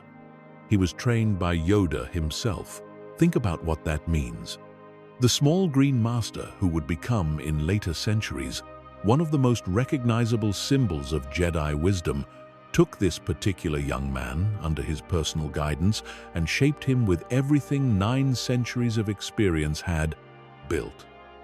Dooku was the finest student Yoda had trained in living memory by most accounts. And he left the Jedi Order anyway. And what he did after leaving made him one of the most consequential figures of the entire prequel era. He was born into the ruling family of Sereno, a planet of old wealth and older traditions. And the aristocratic sensibility of that background never entirely left him, even after decades of Jedi training. He carried himself with a particular kind of bearing that communicated hierarchy not as an imposition, but as something natural. The expression of how things should be ordered when order was working correctly. As a Jedi, this showed up as exceptional discipline and a command of himself and of any space he entered that his contemporaries found formidable. His lightsaber form was Makashi, the second form, built for single combat between skilled duelists and emphasizing precision and economy, and the kind of cool technical control that treats fighting as a conversation between 2 points of a blade, rather than as an expression of strength. It was the style of someone who had decided very specifically what kind of fighter he wanted to be, and had achieved that vision completely. He was genuinely devoted to the Jedi Order for most of his life. His faith was real, his service was genuine. But Dooku was also the kind of person who notices things, who pays attention to the gap between what institutions say they stand for and what they actually do when the situation requires them to choose. And across his decades in the Order, particularly as he rose toward positions that gave him access to the fuller picture of Republic politics and the Jedi's practical role within them, he began to notice gaps that were difficult to continue looking past. The Republic was corrupt, not in the simple way that cynics always claim any institution is corrupt, but structurally in the design of it. The Senate was a machine for the preservation of those who already had power. The Jedi served the Senate and believed they served justice. But the two things were not always the same, and were becoming less the same with every decade that passed.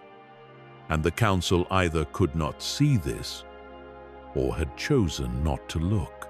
He left.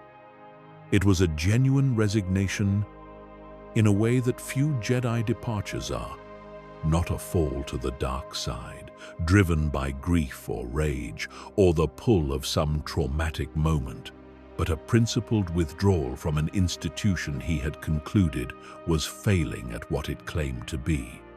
He returned to Sereno. He reclaimed his title of Count and his family's considerable wealth.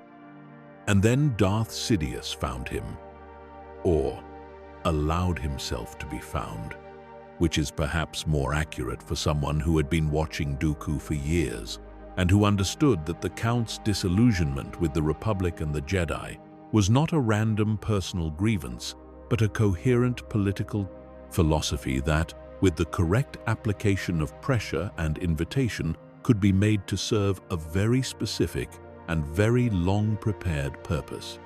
Palpatine told Dooku things that were true. This is the part that is easiest to miss when thinking about Dooku's fall, and most important, not to miss. He was not deceived with comfortable lies or flattery. He was told genuinely accurate things about the corruption of the Senate, about the Sith's infiltration of it from within, about the darkness that was already consuming the Republic's institutions, long before anyone with power was willing to say so publicly. These were facts that Dooku was sufficiently intelligent and sufficiently well-positioned to verify, and when he checked them, he found they held. What Palpatine did not tell him, what Dooku perhaps chose not to press too hard on, was that Palpatine was himself the primary darkness, consuming the Republic from within. The man offering to help dismantle the corrupt system was the corrupt system's most essential and invisible component. But Dooku had arrived at a point in his life where he needed the truth to be simpler than it was, and Palpatine provided exactly the simplification he required.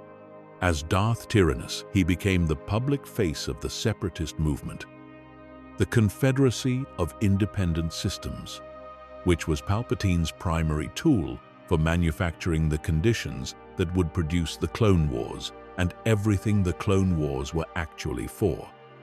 Dooku genuinely believed in parts of this project. He genuinely believed the Republic needed to be destabilized and restructured before something better could take its place. He was not, in his own understanding, engaged in evil for its own sake. He was a revolutionary, operating according to a theory of change that required painful disruption in the short term in exchange for a better outcome over the longer arc. He recruited other disillusioned beings with real political skill and built the separatist coalition with genuine conviction behind his words. He also ordered massacres. He used General Grievous as a terror weapon against civilian populations. He made alliances with crime lords and corrupt officials who had no interest in the principled philosophy Dooku used to explain the separatist cause to himself in the early hours of the morning. The gap between the ideal and the reality of what he was participating in grew wider as the Clone Wars ground on. But Dooku had committed too fully to Palpatine's framework by then, and the psychology of having already paid too much to stop is powerful even in the very intelligent. He had given everything to this. It had to be for something. The end came with a speed that should disturb anyone who thinks about it carefully. Aboard the invisible hand above Coruscant, with Obi-Wan Kenobi unconscious and Anakin Skywalker holding two lightsabers to his neck, Palpatine told Anakin to execute him. Dooku looked at the Chancellor in that moment with what must have been a recognition so complete and so cold that it had no room left for surprise in it. He had known in the abstract way that anyone operating within the rule of two must eventually know that the master disposes of tools when those tools have served their purpose. He had simply not calculated that this was the moment, that the asset he had spent years building and maintaining had reached its point of maximum value already, and that everything he still thought he had to offer had been quietly reclassified as expendable. He was wrong. Anakin executed him at Palpatine's instruction. Palpatine left him on the floor without a word. The separatist movement continued for another year and a half without its public face, because it had never needed Dooku as much as Dooku had needed it to mean something. Count Dooku is the Sith Lord, who most clearly illustrates the danger of believing yourself to be the exception. His critique of the Republic was not entirely wrong. His intelligence was genuine. His commitment, at least at the beginning, was real. He was used precisely because those qualities made him useful. And he was discarded precisely because usefulness, not the qualities themselves, was all that had ever been required of him. He thought he was a partner in the construction of something new. He was a piece being moved across a board whose full dimensions he was never permitted to see.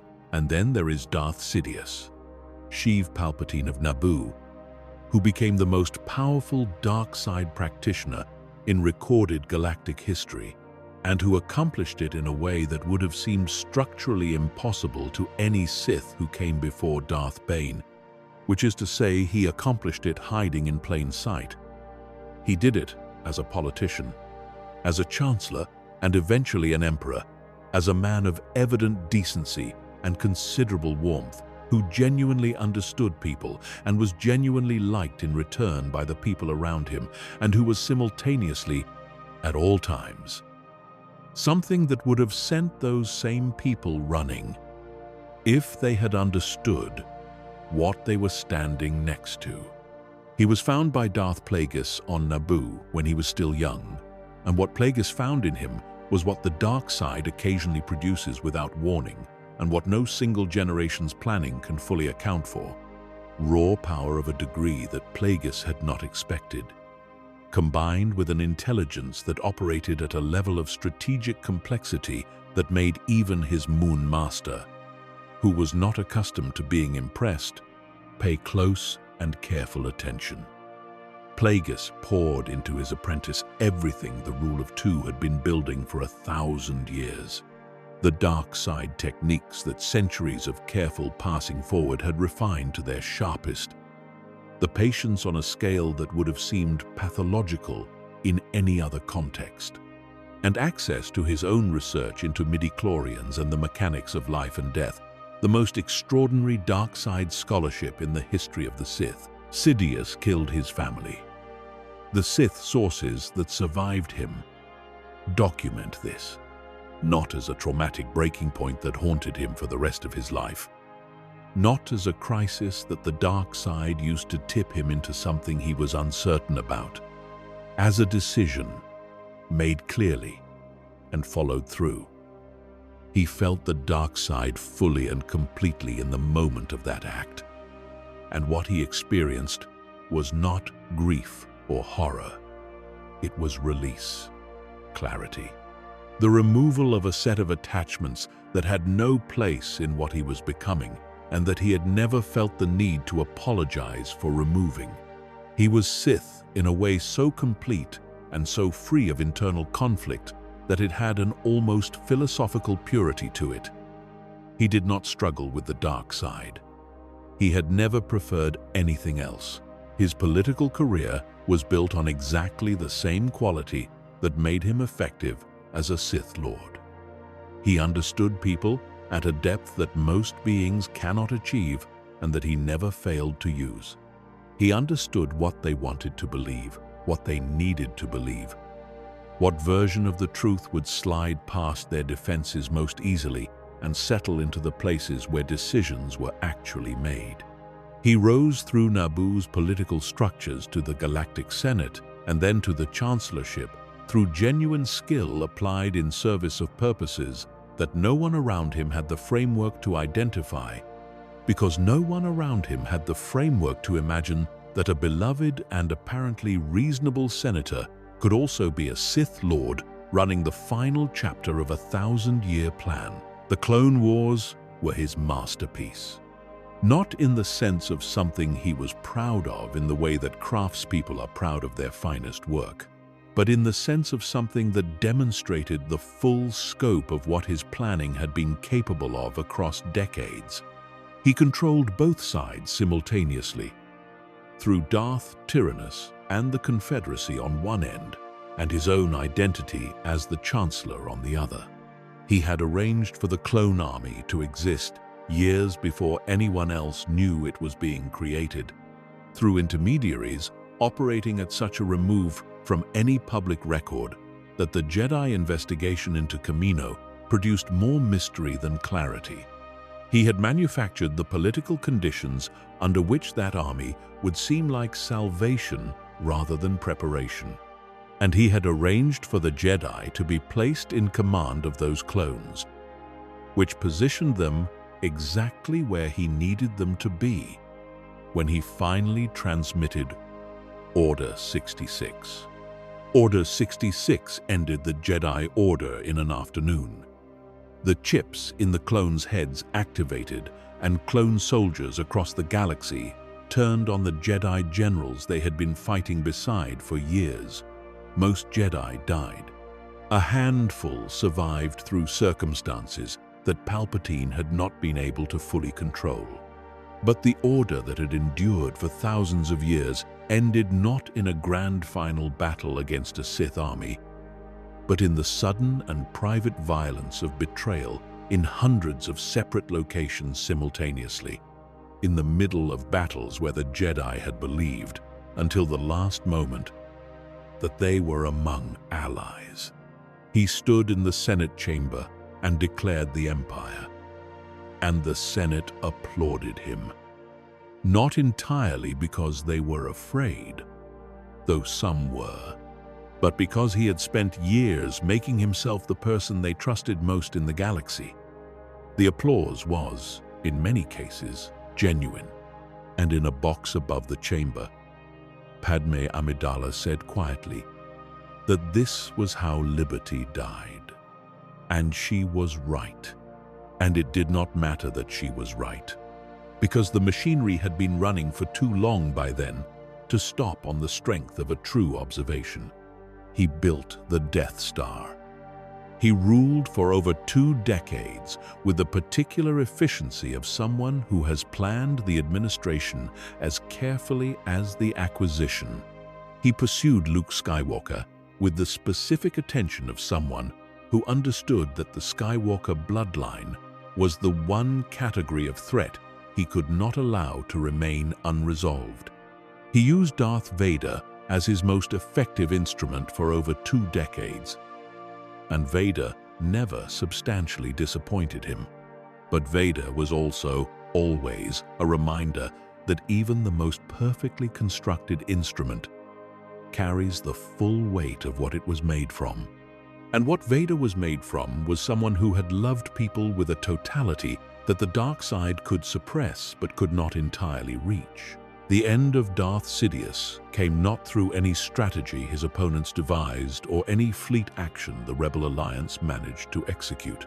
It came through a choice made by a man who had not made a genuinely free choice in more than 20 years.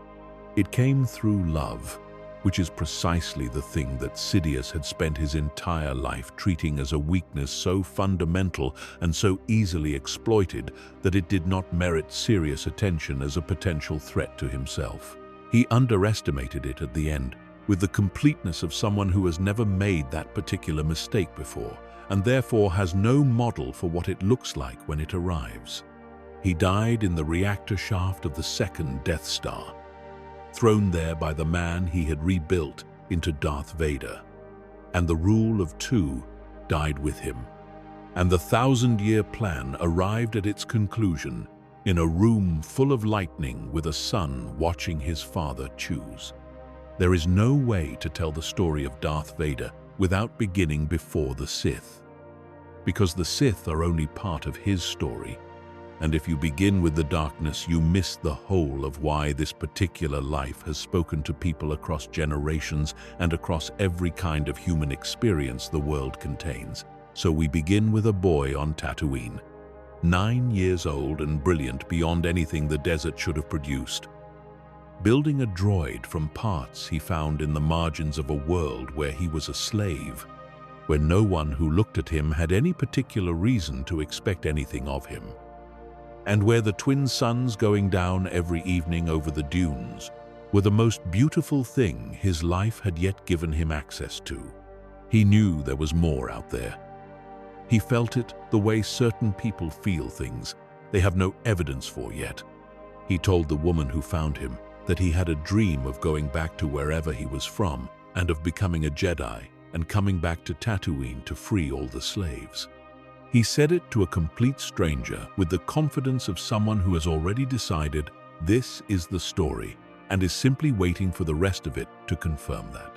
Qui-Gon Jinn brought him to the Jedi Order.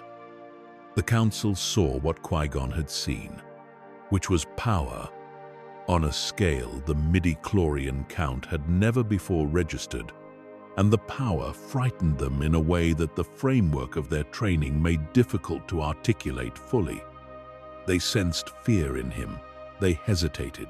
They almost turned him away. They did not. Obi-Wan Kenobi took him as his Padawan in honor of his own master's dying wish. And whatever else Obi-Wan was or was not equipped to provide, he loved Anakin in the only way that Obi-Wan knew how to love anything, which was with his full self held at a careful distance, and which was both not quite enough, and also the most important relationship in Anakin Skywalker's life for the decade and a half that followed. Anakin was not easy to train, not because he was insufficient, but because he exceeded the container the training provided.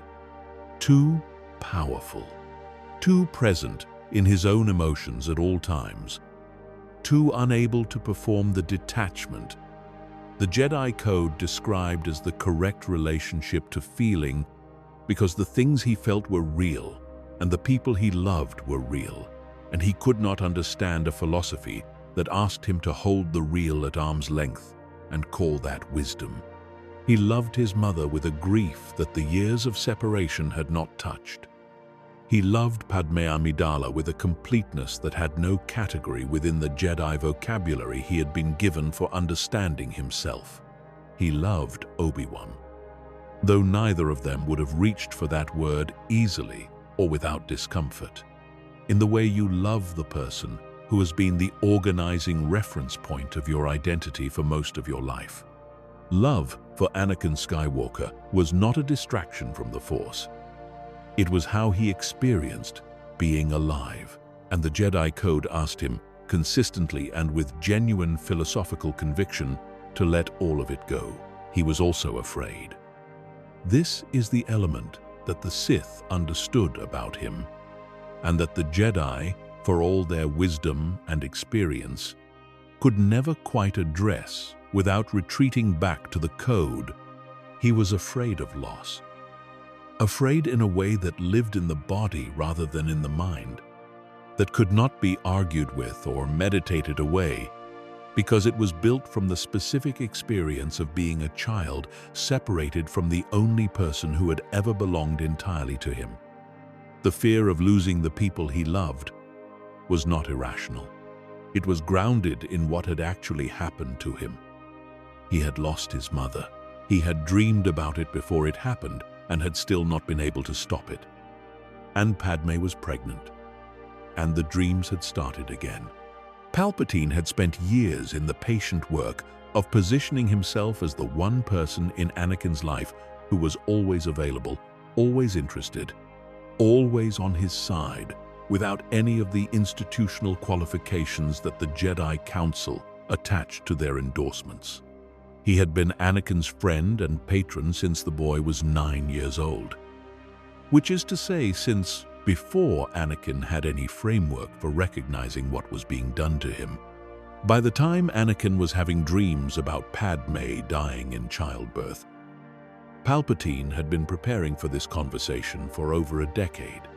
He was ready for it in a way that Anakin, running out of hope and running out of people he felt he could tell the truth to, was not. The conversation in the opera house. The whispered story of Darth Plagueis the Wise. The implication, delivered with the careful timing of someone who had rehearsed every version of this moment, that the knowledge Plagueis had developed had not entirely died with him.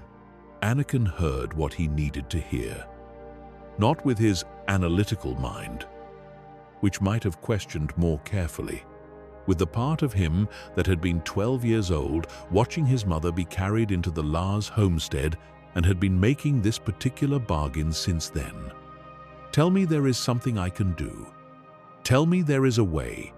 He chose in the way that almost no one chooses anything that matters. In a single moment, under pressure, without adequate time or information.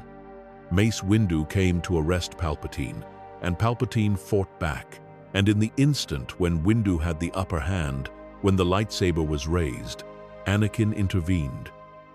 He cut off Mace Windu's hand, and then Palpatine threw Mace Windu out the window, and Anakin knelt on the floor of the Chancellor's office.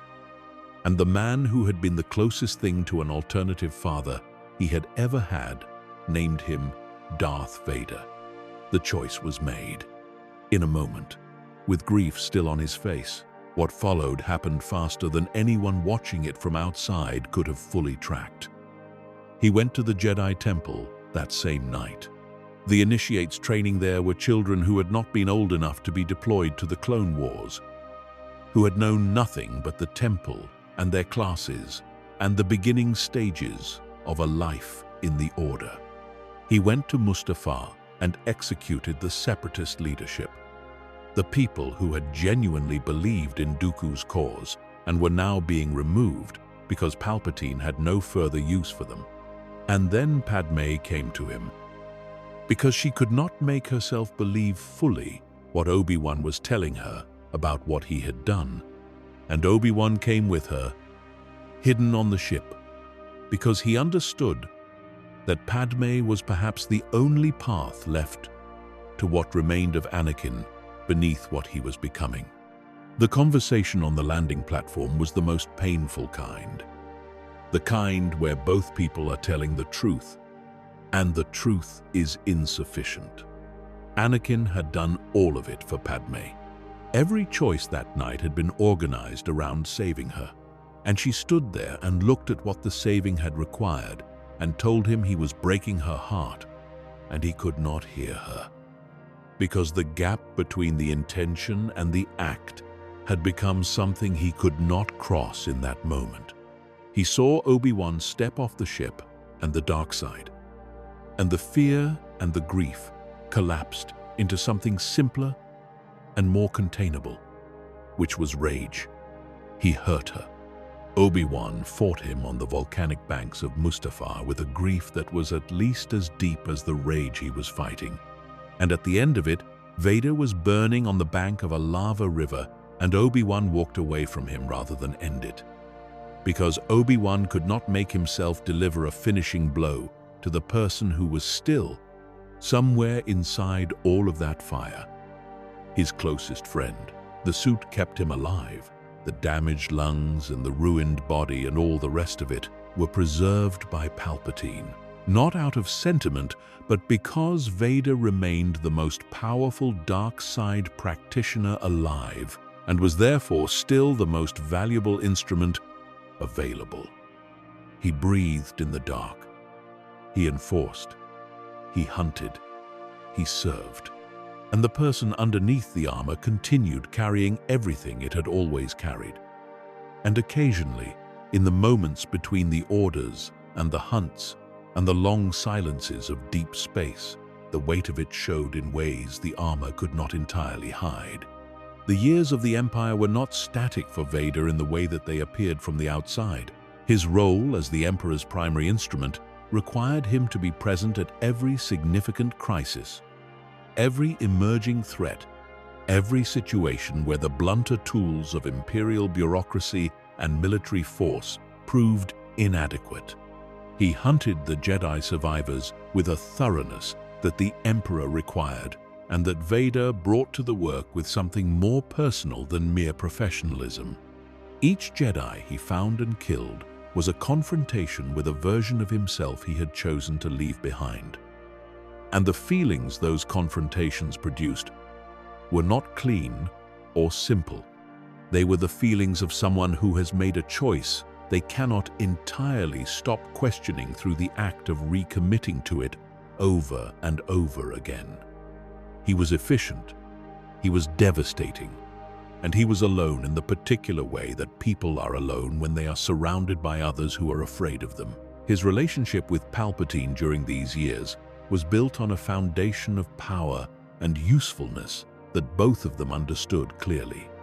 The Emperor did not pretend to feel anything for Vader that was not strategic, and Vader did not pretend to serve from anything but the constraints of what he had become. There was a clarity to the arrangement that might almost have passed for honesty, if honesty had not required both of them to acknowledge things that the structure of the arrangement made it more useful to leave unsaid. Vader was the most powerful dark side practitioner alive beneath the Emperor. Palpatine was the only being alive who could have defeated Vader in single combat. The hierarchy was real, and both of them lived inside it with full awareness of what it was and what it required. He had a son, Luke Skywalker, raised on Tatooine in the same desert Anakin had come from, by the same stepfamily that Anakin had once barely known, trained in secret, first by an old man in the desert who had never quite stopped watching over things, and then by a small green master in a swamp who had been waiting for someone worthy of what he still had left to teach. Luke came to Vader above Bespin and learned the truth about his father and refused him there, and refused him again in the Emperor's throne room above Endor, with nothing between him and the lightning, except the faith that somewhere inside the machine that breathed in the dark, his father was still present. Palpatine tried to kill Luke with Force lightning. Luke could not make himself fight back. He called Vader's name, and something moved in the man in the black armor that had not moved in over 2 decades. In the space where Anakin Skywalker had been before the night, in the Chancellor's office, and the fire on Mustafar, he picked up the Emperor. He threw him into the reactor shaft. It cost him the last of what the suit could maintain. He died. But he died himself, or close enough to himself that Luke recognized him, kneeling at his father's side, on the floor of the Emperor's chamber. He asked Luke to take off the mask. He wanted to look at his son with his own eyes, the eyes that had looked at the twin suns going down over Tatooine when he was 9 years old, and had believed, with the particular faith of someone who has not yet learned not to, that he was going to become a Jedi and come back and free everyone. Luke took the mask off. He said he had to save him. Anakin said that Luke already had, and then he died, and the dark side died with him. In whatever way it dies, when the person it has been living in finally puts it down, and the Force was there waiting on the other side of it. He stood on Endor as a Force ghost, young again, at peace, in a way his life never offered him for long enough to settle into. The darkness did not define him in the end. It defined most of his story, but the story ended the way certain stories insist on ending, with the thing that was underneath all of it, which had never not been there, finally visible again. 10 Sith Lords, 10 stories stretching across thousands of years of galactic history and touching every kind of experience the long life of a civilization contains: ambition, hunger, loss, philosophy, love turned wrong, and love turned back right. The desire to protect something and the willingness to destroy everything in service of that desire. The Sith are not a simple thing, and they never have been. They are a mirror the galaxy holds up to itself, and that we hold up to ourselves when we sit with their stories long enough to let them settle. In the Sith, we find the versions of our own hungers and our own wounds that have been followed all the way to their conclusions, without the ordinary restraints that keep most of us from finding out where they lead. That is why we keep returning to them. Not because we want to be them, because we recognize something. The dark side calls to everyone who has ever lost something they loved, or wanted something they could not have, or felt the weight of the world arranging itself around their pain without caring. The Sith are what happens when someone with extraordinary power decides to stop resisting that call. Sometimes, the result is a nihilus, a consuming emptiness that swallowed itself. Sometimes it is a trier, a philosophy that saw more clearly than most and still could not change what it saw. Sometimes it is a bane, a mind so coldly logical that it redesigned an entire religion from its foundations and set consequences in motion that took 1,000 years to arrive. And sometimes it is a Veda, a story that ends the only way the light knows how to end the dark, which is not with a victory, but with a return, a father, a son, a choice made in a room full of lightning that undid everything and restored what the galaxy had needed all along. The Force does not judge. It flows. It accommodates everything that lives within it. The ambition and the grief and the hunger and the love, the dark and the light, in all their endlessly complicated combinations. The Sith were part of that flow for thousands of years, as essential to the pattern as the Jedi they opposed, as real and as human in their failures as anything the light ever produced. Their stories are not simple. They were never meant to be. And they are not entirely over. The Force flows forward, as it always has, into futures no one has yet seen clearly enough to name. The galaxy is very old and very dark, and it holds a great many stories. Tonight, you have heard 10 of them. Sleep well.